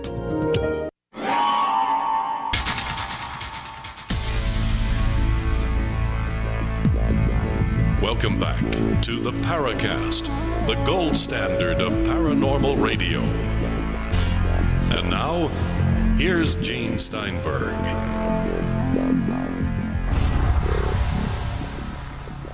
As we ended the previous segment, Chris was continuing with an explanation about theories and evidence and about related possibilities and such. And I had a question in the winds which I want to present after you finish this. Okay, well, basically what I was saying, Gene, is pretty simple. You can't have tunnel vision. You have to have your radar on and your feelers tuned for other things that are going on in areas where the phenomena that you're interested in is occurring. And attendant phenomena and synchronistic events are really important. And that's one thing I think David and I have developed is a capacity to be really open and aware of attendant phenomena that may be happening in the culture, in the weather, in the political arena, in the all the different permutations that are occurring in an area where you're investigating. That's really important. Can you give us some examples of attendant phenomena? Well, I think David's trip to Ellsbury, Missouri, would be a perfect example. David, why don't you answer that one? Yeah, that's a good question there, Gene. But yeah, and I think it was summer of '78. I went to Ellsbury, Missouri, with my colleagues Bill McIntyre and Carrie Sewell. That we had heard that there were mutilations happening there and a lot of UFO sightings. So we thought, wow, let's go to one of these places. I think it was the first time we'd ever really gone out of our milieu and gone into something and just say, okay, let's just see what's going on here. So we get there, and sure enough, I talk about this in the introduction to the Stalking the Herd, my trip to Ellsbury, but that really opened my eyes, I think, in terms of the different phenomena that are going on in the cattle mutilation area. For instance, that was the Momo, the Missouri monster. We get there and they say, well, yeah, we had these cattle mutilations, and then old Fred over there, he saw Momo in the woods, and I go like, what's Momo? Oh, you don't know about Momo? That's this hairy creature that runs around and does things and occasionally runs off with our livestock or slashes and kills them. And I went, oh, okay. And then Tom over there, he was down at the river the other day, and he saw these, he said they look like little kids wearing silver suits. And they're all down there by the river, and he got kind of spooked and left. And it's like, okay. So then the next guy says, well, we were down at the Mississippi River fishing, and we saw these 55-gallon drums, what looked like floating down the river. And they were all just floating along, and all of a sudden they just rose up out of the water and flew off in formation. So you got, 55-gallon drums flying in formation. And then we're going like, okay, and what about the flying saucers? Oh, yeah, everybody's seen them. The mayor, newspaper editor, the chief of police, they're your classic flying saucers. It's like, oh, right. So you start tallying these things up, and then there were helicopters, mystery helicopters in that situation too. So these are, you would call, attendant phenomena. And just to add on to that, in the process of doing research for Chris's book, I was kind of amazed. I would sort of pick a place. At that point, I was working on stuff in the Midwest. And I would, we knew say that they had cattle mutilation in 1973. That's all I knew. And I would start digging. And then next thing you know, it's like, well, they had helicopters, unmarked helicopters around the same time. And then they were a focal point for the 1973 UFO wave. A lot of classic flying saucer sightings. And then you start digging historically. And, oh, yes, well, this is also the site where everybody sees the giant black panthers in the woods all the time. And other cryptids that it's sort of like you pick up any rock and there's something living under it, right? Well, this is also the place where the Bigfoot is being seen all the time. And this is also the place where this, that, and the other. So next thing you know, you've got 6, 7 attendant phenomena in these sites. Oh, yeah, by the way, it was also a place of a major airship sighting in 1897. So you're like, wow, there's quite a string of, what is it about this place anyway? And they've got creatures in the lake that bite your testicles off, too. So there you go. Don't get too nosy. Whoops. Whoops. No kidding. I mean, I sent you that report. I don't think that was a cryptid. Supposedly that was a real creature. But these other things, what I learned gave me a greater appreciation for in that research was how often these so-called cryptid, cryptozoological creatures are part of the scenario. And this reveals my bias. Chris is talking about biases. In the past, I've tended to push all that stuff to the side, say this doesn't relate. No, this is something else. This is something else. I didn't want to face the fact that it was perhaps integral to the cattle mutilation scenario. So that was my bias. I was biased against the Bigfoot creatures. I was biased against the so-called mutilations in England. All these things I tended to just put aside, and that's my blinders, my blind spot. And every researcher has to identify where their blind spots are. I think that's really an important point that should be stressed.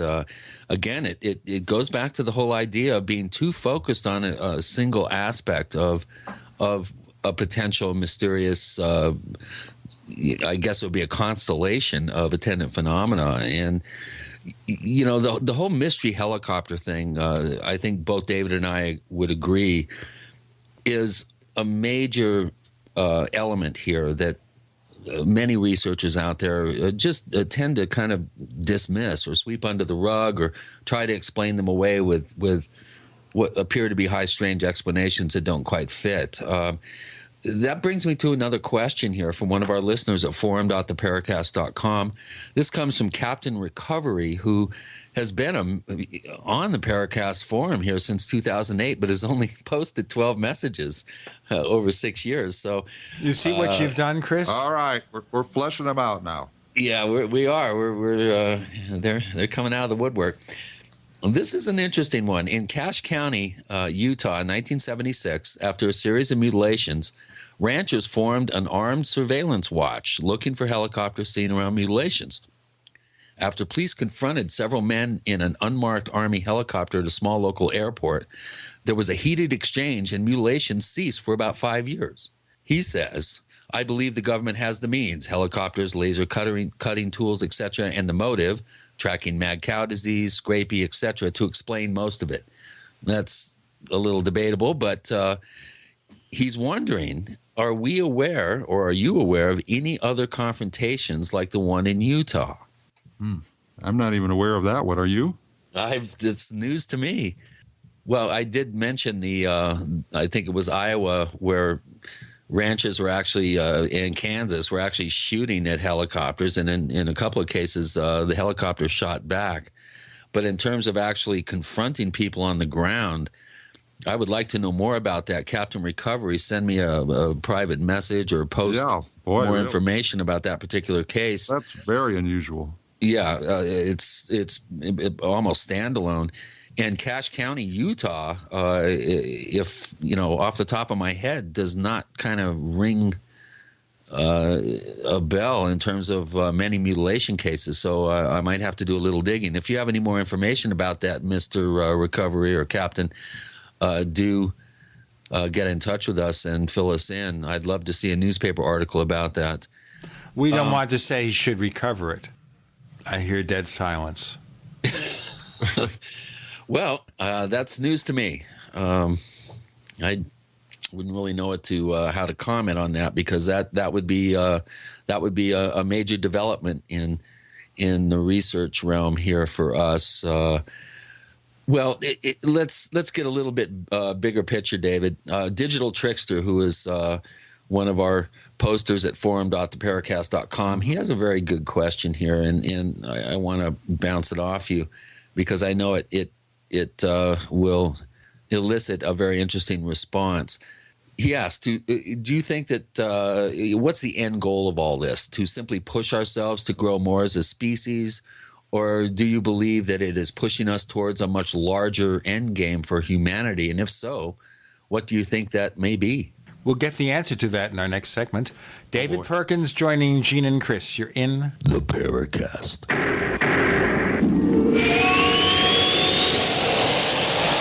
Neighbors, are you tired of dealing with a slow web hosting provider? Well, check out A2 Hosting and their screaming fast Swift server platform.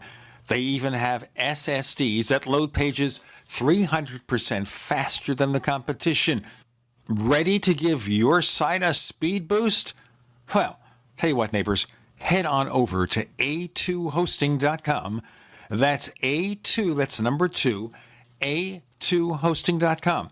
Check out their Prime hosting account. And get this, neighbors, they're even giving you an exclusive 25% off discount for all our listeners.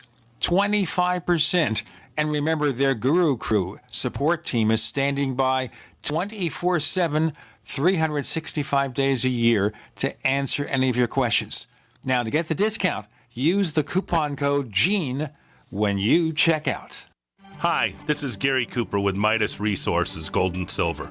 Government shutdown, inept politicians, entitlements, looming Obamacare. The death of the U.S. dollar as a global reserve currency is what nobody wants to acknowledge. We have a debt bubble that cannot be paid and will eventually crash the dollar. If you're concerned about keeping your money, why not consider storing your wealth in gold and silver? Call me, Gary Cooper, at 1-800-686-2237, extension 130. Together we'll discuss your options of buying gold and silver. Again, the global elite have plans for your money and it doesn't include you. So call me, Gary Cooper, at 1-800-686-2237, extension 130, and we'll discuss your options of buying precious metals. Also, I can send you information on how you can roll over your IRA or 401k into a precious metal IRA.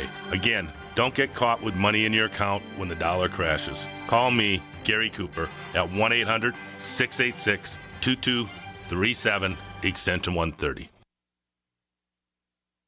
It's hard to imagine when things are going reasonably well, just how quickly things can change. But what would it take? Economic collapse? Massive crop failure? Chemical or biological attack? So many situations could find you in the grocery looking to pick up food for your family only to find that the shelves are empty. There's nothing. Don't let that happen.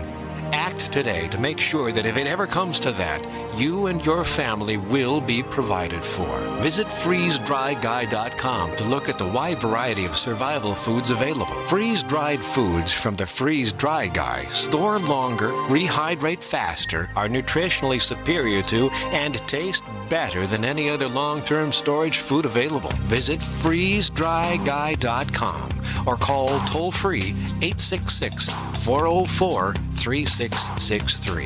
freezedryguy.com. Don't complain about your cable bill going up and up and up. Do something about it. Grab a pencil and jot down this special number, 1-855-905-MY-TV. The more cable TV rates go up, the better digital satellite TV looks. Say goodbye to the cable guy and get more of your favorite channels in 100% digital quality for less money. Call 1-855-905-MY-TV. Sign up for packages starting as low as $19.99 and there's no equipment to buy. You get free HD TV upgrade, a free DVR upgrade, and free professional installation. You control what you watch when you watch it. Record your favorite shows, pause and rewind live TV, even skip the commercials. Watch local channels too. At just $19.99, what are you waiting for? Pull out your major credit or debit card. Call 1-855-905-MY-TV. 1-855-905-MY-TV. Say goodbye to the cable guy. Cut costs and get more. 1-855-905-MY-TV. 1-855-905-MY-TV. We'd like to hear from you. If you have a comment or question about the Paracast, send it to news@theparacast.com. That's news@theparacast.com. And don't forget to visit our famous Paracast community forums at forum.theparacast.com. The end game. Is there an end game? I still think it's not going to happen in our lifetimes. You're probably right. Like I say, there will always be the unknown, and there will always be inquiring minds, as long as we're walking around on the planet. But in terms of the end game, that's not exactly a term that I use often. But I will say, I would like to just back up one notch to say to Chris's last book, The Trickster. What was it? Stalking the Trickster. Which was a very important book, and it's something that Chris and I have been more and more involved in researching, is the character of the trickster. So go get that book and read it, and read my introduction to that book, which I think is relevant to this discussion. But my particular angle of research right now, I'm not so much into going out and looking at more dead cows. It's sort of like Chris. We have an embarrassment of riches. It's like Heine talked about ufology. We've got so many reports. We've got thousands and thousands of what's one more report going to tell us, really? So I'm looking at more macro ideas in terms of what could possibly explain this. And this is where it gets a little complicated. But the trickster is such a key figure here, and I'm glad Chris wrote a whole book about it, that this particular archetype, I guess you could call it, it's a mythological image that carries over culture to culture. It's part of what Carl Jung, the psychologist, would call a collective unconscious. So I'm looking at the areas where possibly another energy could be involved. People say, well, whatever did the mutilations is a non-human intelligence. And I always balk at that particular term, because I'm not really sure what non-human intelligence is. Maybe However, dolphins, but dolphins aren't walking on the land and mutilating cattle, sure. Not typically. Not typically? So the dolphins are really flying in their UFOs? Well, the non-human intelligence is sort of like a code word for extraterrestrial intelligence, really. When people say that it's a non-human intelligence, I'm not so sure it is. And then to segue into the next area where I'm very interested in is the Gaia hypothesis, which is the idea that the Earth is one living organism. This was pioneered by James Lovelock back in the mid-'60s, around the time Snippy was mutilated. But the idea is that the Earth is a sentient, intelligent being that regulates itself with the maximum effect of creating the perfect conditions for life. So this, when Lovelock came out with this idea, he was roundly thumped by the scientific community. It's like, what do you mean? How can this be an intelligent being? How can this be a sentient being?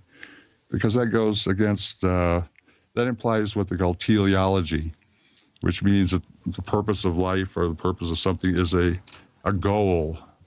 It's heading in it has a purpose. A true Darwinian would say there is no purpose. It's all random processes. So basically, Lovelock got cut off at the knees by the scientific community by saying, how dare you? And then he had to come out and backtrack and say, well, I'm not saying that Gaia is a sentient being, and it's no surrogate for God, that's for sure. So it created a huge division, which is still being fought out today. However, my interest right now is to blast on through with seeing Lovelock's theory to its logical conclusion, which is, okay, what if it is a sentient being? What if it does have intelligence? Say it does have a form of consciousness and purpose. How does that interact with our conscious minds? How does that interact with our unconscious minds? And what are the possibilities that something like the mutilations can be some form of Gaian mechanism, a biological mechanism perhaps? For what purpose is a bit unclear, but I have my ideas, more than I will go into at the moment. But so I'm looking in those areas. It's like, what other intelligence could be at work here? And perhaps the answer is right under our nose. We haven't looked there, really. There's also the evolutionary imperative, which, would obviously deserve an entire series of shows to talk about. But, David has come up with the idea that possibly certain kinds, or maybe perhaps all kinds of paranormal phenomena that have some sort of sci-fi kind of element to it, whether it's UFOs, whether it's mystery slayings of livestock, maybe it's trying to pull us off planet because we know this Earth is going to get hit by an epic ending asteroid, or we're going to have a coronal mass ejection that's going to fry the planet. The sun's going to go supernova at some point, and we have to get off this rock in space. And perhaps some sort of Gaian imperative or intelligence, if you will, is attempting to lure us off the planet, is trying to trick us to go out and seed the human genome off planet and get us out there into the stars, so that we can perpetuate this wonderful experiment that we know as humanity out into the stars and save us from eventual doom. Yeah, that's where we were talking earlier about the memes, and we've covered this in your books a fair amount.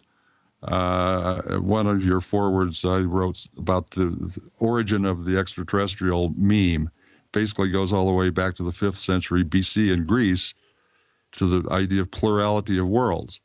And even 500 years before Christ, They were walking around in Greece saying, oh, yeah, there are worlds out there. There are people just like us walking around, talking about the same kind of stuff. There are people all over the place in this universe. I mean, that was 500 years BC.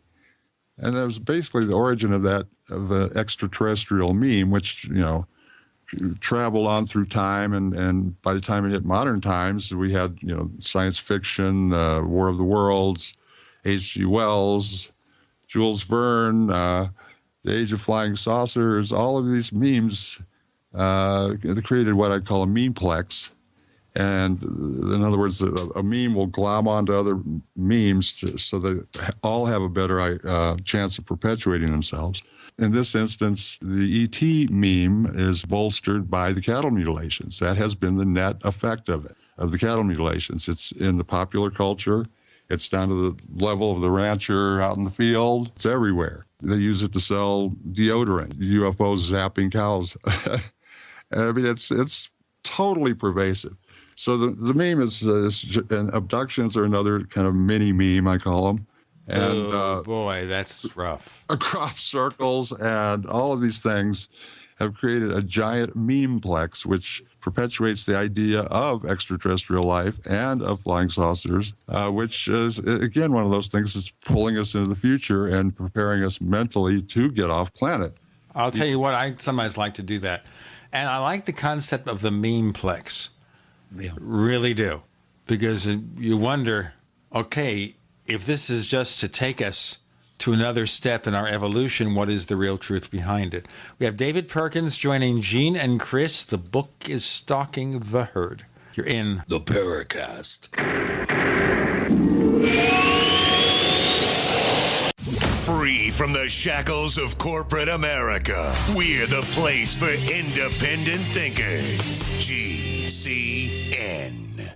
Graphic Converter is the image manipulation tool for the rest of us. It does not use any database. You get full control of all your files. Want to view the images of a folder? Drag it into Graphic Converter and a powerful browser opens up to show your image files. You could use it for slideshows. You could use it to import images from digital cameras or from scanners. Need to do some image editing? You can do that too in Graphic Converter. Also print catalogs. Convert from so many formats I can't even list them. Download now to see if Graphic Converter is good for you, like 1.5 million other users. Guess what? You could save money when you buy Graphic Converter. Use the coupon code Night Owl. Use the coupon code Night Owl to get a special price for Graphic Converter. Go to lemkesoft.com. That's LEMKE soft.com. lemkesoft.com. LEMKE soft.com.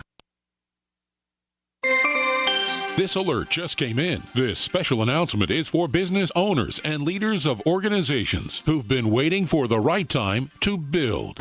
General Steel has made it impossible to wait any longer with rock-bottom prices that could save you thousands. That's right, General Steel, America's leader in pre-engineered structures, is offering buildings at prices you will never see again. Don't miss these prices. A 50 by 100 for under $30,000. You heard right. That's 5,000 square feet under $30,000. Manufacturers, if you need a larger building, try a 100 by 100 commercial building for $129,000. You can't afford to rent with these prices. Imagine a 70 by 100-foot church building for under $69,000. With the economy improving and interest rates still at historic lows, you can't afford to wait. So call 866-91-STEEL. Lock in your price now. Take delivery in spring. 866-91-STEEL. That's 866-917-8335. We travel so much, and having a fake TV, well, it gives added peace of mind. Burglars look for houses that appear to be easy targets. But fake TV can fool even professional burglars into thinking someone is home watching television. As a recent widow living alone, it gives me great peace of mind to set my fake TV near a window and know that passing motorists and pedestrians will think someone is home watching TV when I'm actually away from home. Fake TV easily plugs into any outlet, just like a light on a timer. And they're so easy to use. You just plug them in and they're ready to go. Plus, they're so affordable that we have one upstairs and downstairs. downstairs. Fake TV is only $29.95 with free shipping. Order your fake TV by calling 877-5-FAKE-TV or go to faketv.com. That's 877-532-5388 or faketv.com. Fake TV, the burglar deterrent.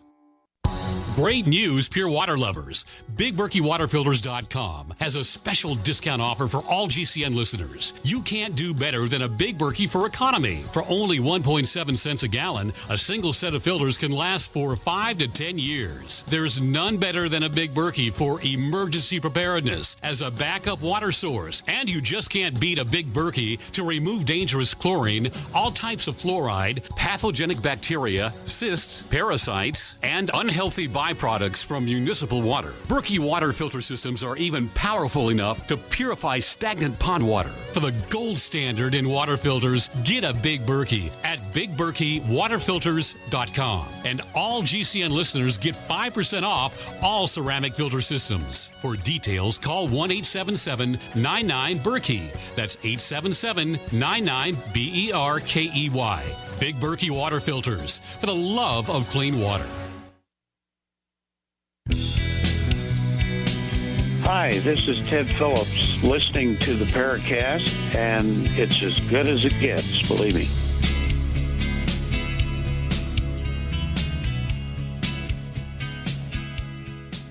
We still have some questions out there from our listeners, but we have lots more to talk about with David Perkins. And of course, we're focusing on Stalking the Herd, about cattle mutilations. And I like your idea here, David, about memeplexes.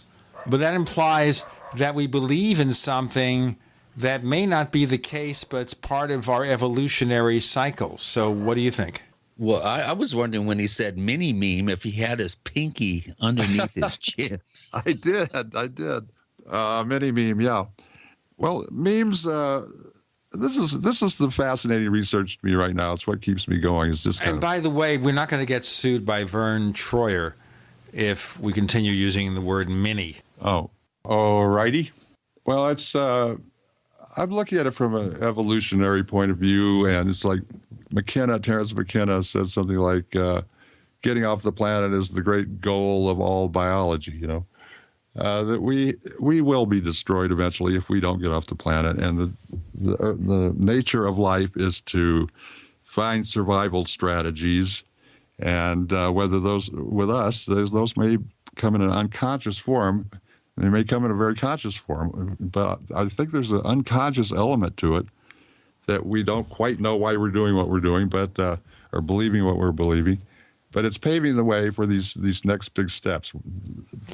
If we're going to be moved into space, why did the space program essentially get canceled? There's not much being done with it. Even these baby steps taken by private industry aren't doing much. Well, we don't really know. Richard Dolan's idea of the breakaway civilization, Joseph Farrell, others have mentioned that there may be a stovepipe program that already has us off planet potentially. I don't think so. Gene, in answer to that, I'm a member of all the space groups, the planetary societies and all this, and I read their bulletins, and I'm kind of amazed how much stuff is going on that doesn't really make big news. You know, for me, the idea in the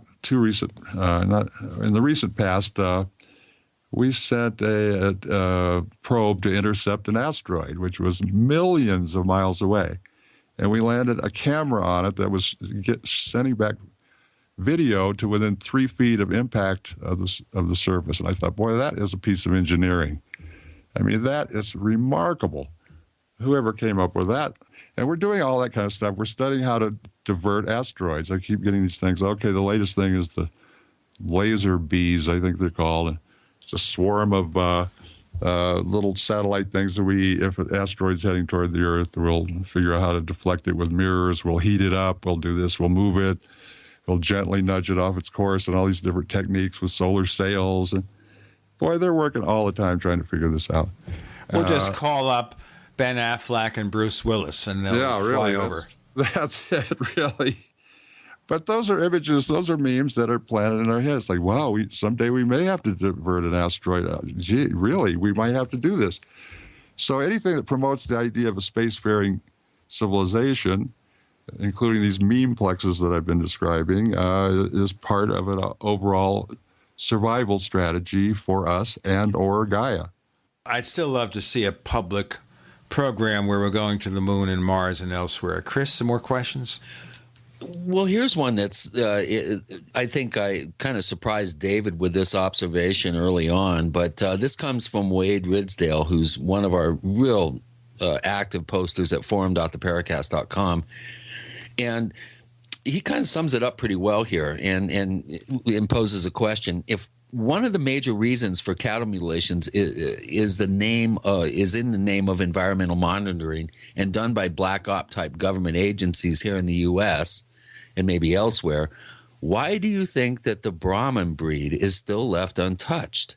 Would these cattle not be susceptible to the same environmental pollutants as other breeds? Is there something about their organs that would make them less desirable for monitoring? Granted, there are probably a number of reasons for the mute mystery, but all involved seem to regard the Brahma breed as bovine non grata. Have you, David Perkins, found a single case of a Brahma cow, bull, or steer or calf that has been found in a mutilated condition anywhere? Well, the best I came up with was that half Brahman mutilation. And that's one case. Yeah, you cover this really well in your book in terms of talking about the cultural spin or whatever that's put on various paranormal phenomena. Mutilations, for instance, you make the great observation that this is a Christian country phenomenon. The mutilations are not reported in non-Christian countries. Obviously, the Brahman is sacred in Hindu culture in India. No mutilations there. What, they don't have environmental problems there? I don't know. So you've got to look at, that was just an amazing observation. Of worldwide, you map out all the countries where they've happened. They're all Christian countries. That is an anomaly within an anomaly. Boy, I'll say. I love these stories of the lifters, these gangs of Indian youths that convert garbage trucks into cattle napping vehicles, and they go around at night and lure cattle up ramps into garbage trucks and then have them rendered at illegal, highly profitable secret rendering operations. So I think we're slowly starting to see that Indian subcontinent being, changing its very ancient cultural worship of the Brahma cow, which is the predominant breed of cattle in India.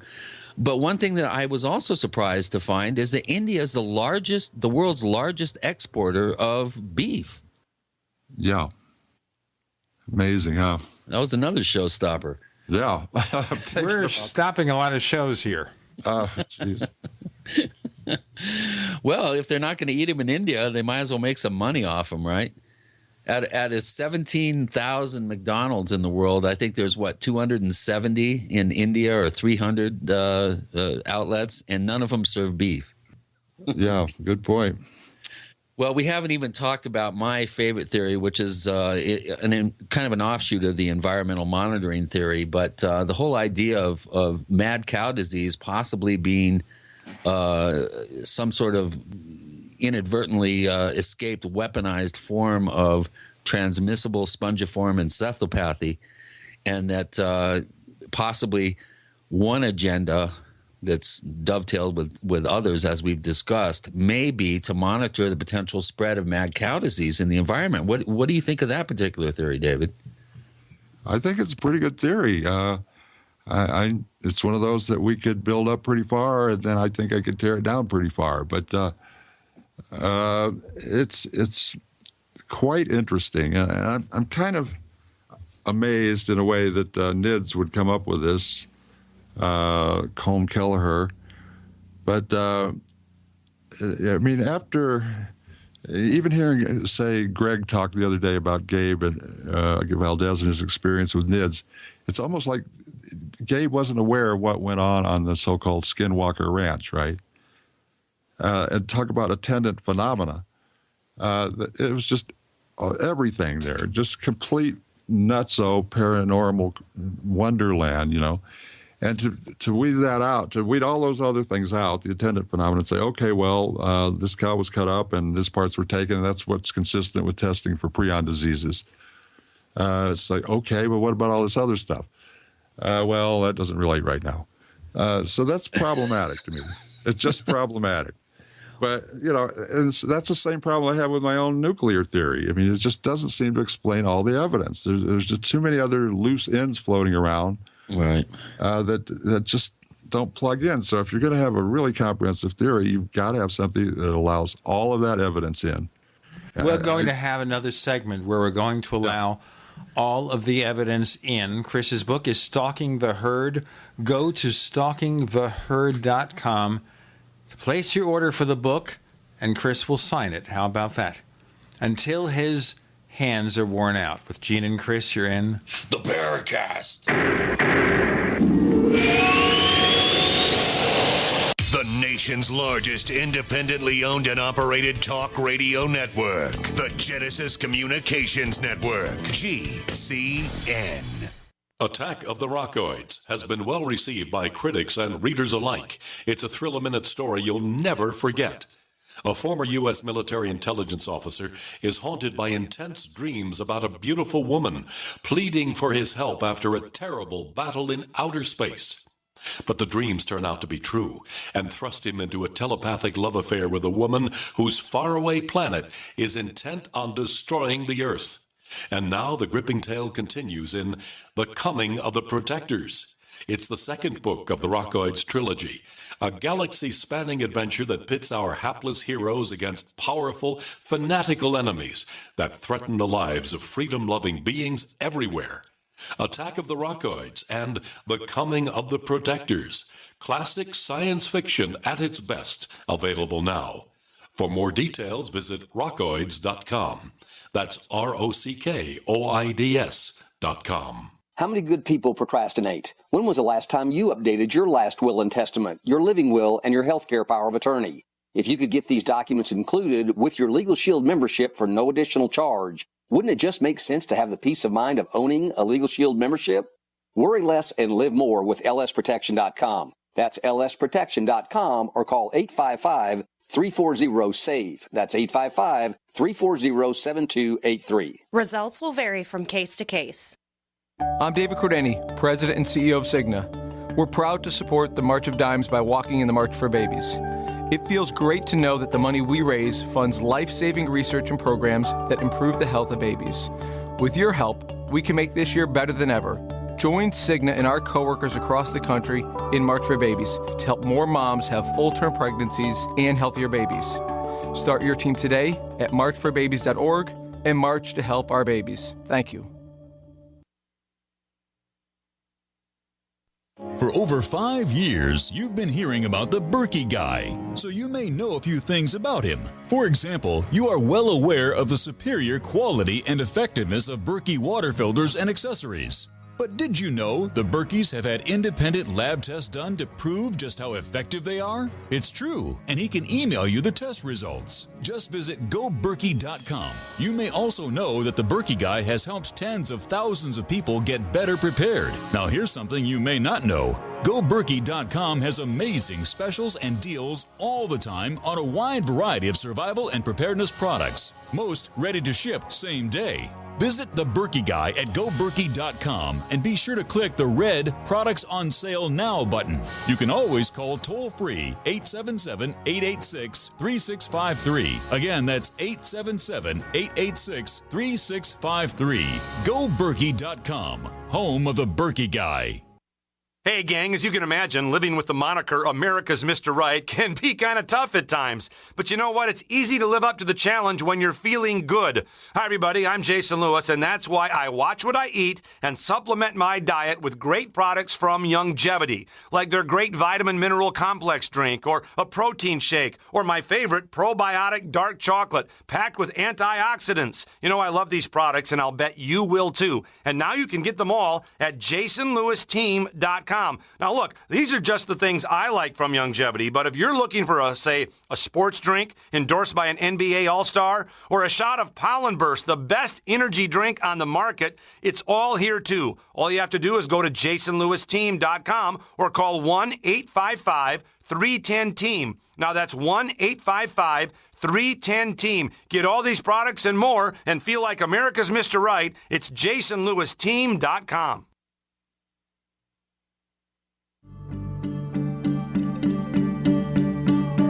Hi, this is nuclear physicist lecturer Stanton Friedman. You are listening to the Paracast, the gold standard of paranormal radio.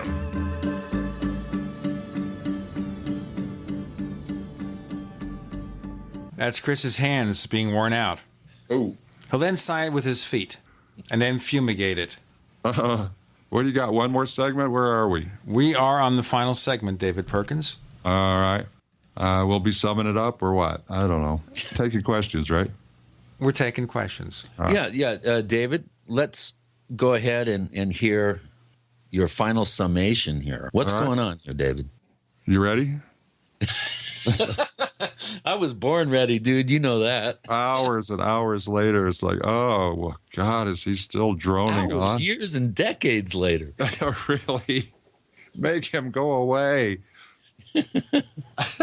I love the case from last summer in Nebraska where the rancher went out and found his mutilated cow with its head stuffed down a hole in the pasture. Yeah, right. I love that one. That's talk about a unique standalone case. What is up with that?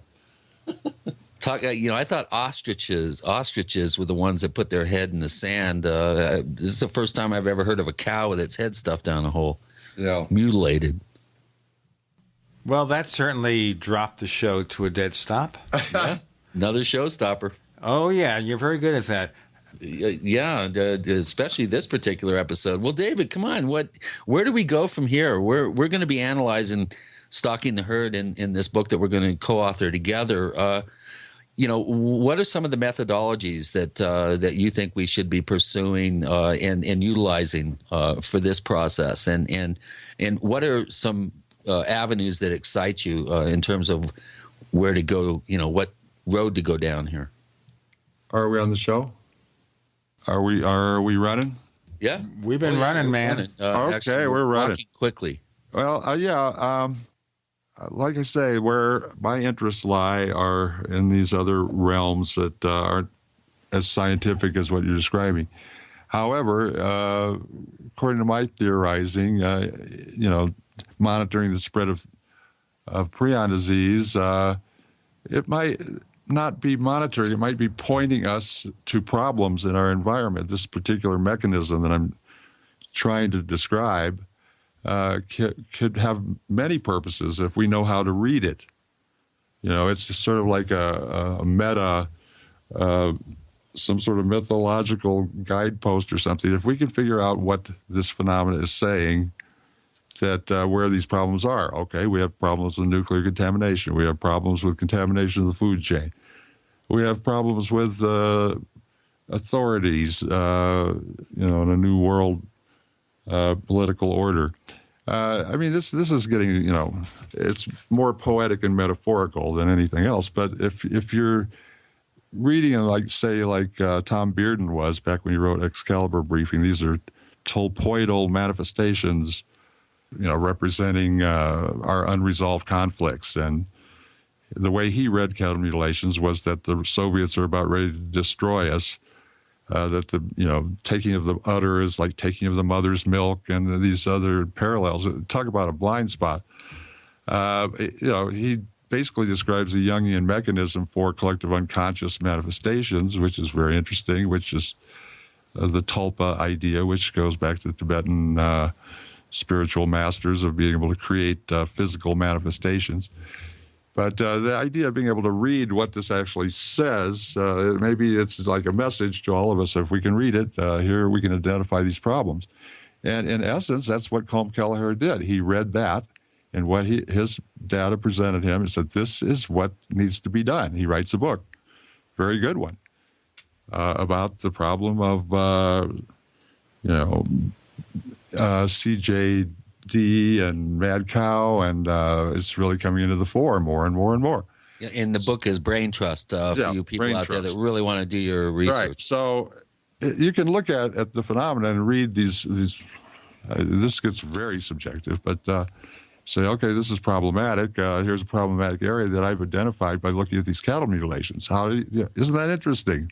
That's what he would get from it, or what I would get from it in terms of the nuclear thing. But back to just to touch one more thing on the trickster. I don't think I explained that part, but what the trickster's role in mythology is the great boundary crosser, the great the entity, the life force or whatever that turns things upside down every once in a while. So a new order can be created, a novelty can emerge, new ways of thinking, new approaches. It turns a static social order on its head for a while, and lets everything reconfigure. So this is, I'm identifying this as a biological force, basically. And I get a lot of criticism for doing this sort of thing because people say it's scientism. It's trying to, it's reductionism. Yeah, it's reductionist, that you're reducing the mysteries and the enchantment of the world into mechanistic Newtonian terms, and that's just not going to work for the next phase of our evolution. It's just, you're leaving too much out, So I'm going like, well, am I really disenchanting the world by pursuing this? Far be it from me, And other people criticize me for putting too much magic into the world, right? By even considering this kind of stuff. So I'm like, wait a minute. What am I doing? Taking magic out or putting magic in? Gee whiz.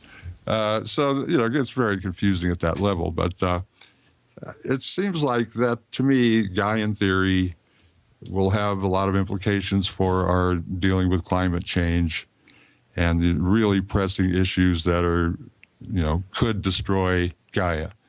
And Gaia will find a way, or the human collective unconscious in conjunction with Gaia, or the human unconscious by itself, something or other. There are these forces working to get us to deal with these imminent problems that we're going to have to face up to soon. David, we have only a moment or two left, and I want to ask you a fast question. What's your feeling about the so-called climate change deniers? Oh, golly. That's funny. I was reading something just recently, James Lovelock, an interview he did in an English newspaper, and they asked him, what are we going to do about this climate change issue? Will we be able to do anything to mitigate this? And he said, no, humans are too stupid.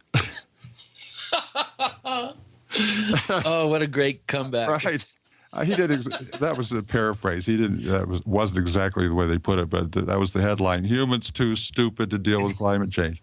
Well, they don't understand the difference between weather and climate. Right. So in the winter, we get a snowstorm. Oh, there's no climate change because in the winter we got a snowstorm. Well, what about eccentric weather? What about extreme weather? You never know. David Perkins, is there a place we can find more of what you do, or do you kind of exist in another realm of existence? I'm in another order of existence here, but anybody wanting to follow up on some of these ideas I'm spouting, get Chris's books. Read all the forewords and the introductions that I write, and some of the stuff that makes it into his actual books. I have a bibliography you can find online of various articles I've written over the years, things on the Sherman Ranch, and I wrote for Magonia, the English publication. Those are online. And I'm, really excited about this project with Chris. I think this is just going to be an enormous amount of fun and interesting, and we seem to, bring out good things in each other and complement each other's way of looking at things. And it's a good, healthy dialogue that we carry on. We don't always agree, obviously. But I think something really good is going to come out of this. And I encourage people to get up to speed with all those books and then get ready for the next one. And this has been a very healthy dialogue. And you see in a couple of cases here, Chris and David do not see eye to eye. David Perkins, we want you back to focus on a lot more stuff that we couldn't get to today. So we hope you will do that. Sure. Chris O'Brien has OurStrangePlanet.com, but for this book, he's got StalkingTheHerd.com. That's where you can learn more about the book, order a copy, and Chris will autograph it for you. You can find us on Twitter, where we're known as the Paracast. You can find us on Stitcher, which is that online radio service. They've got apps for iOS and Android. We're in the top 300 there. Okay, so somebody's listening to us. In addition to GCN, you can also hear the Paracast on the Boost Radio Network and the IRN Internet Radio Network. So more and more and more people are listening to their show, their favorite paranormal show, each and every week. David Perkins, thank you so much for joining us this week on the Paracast. Thank you. My pleasure. Thank you, Izzy.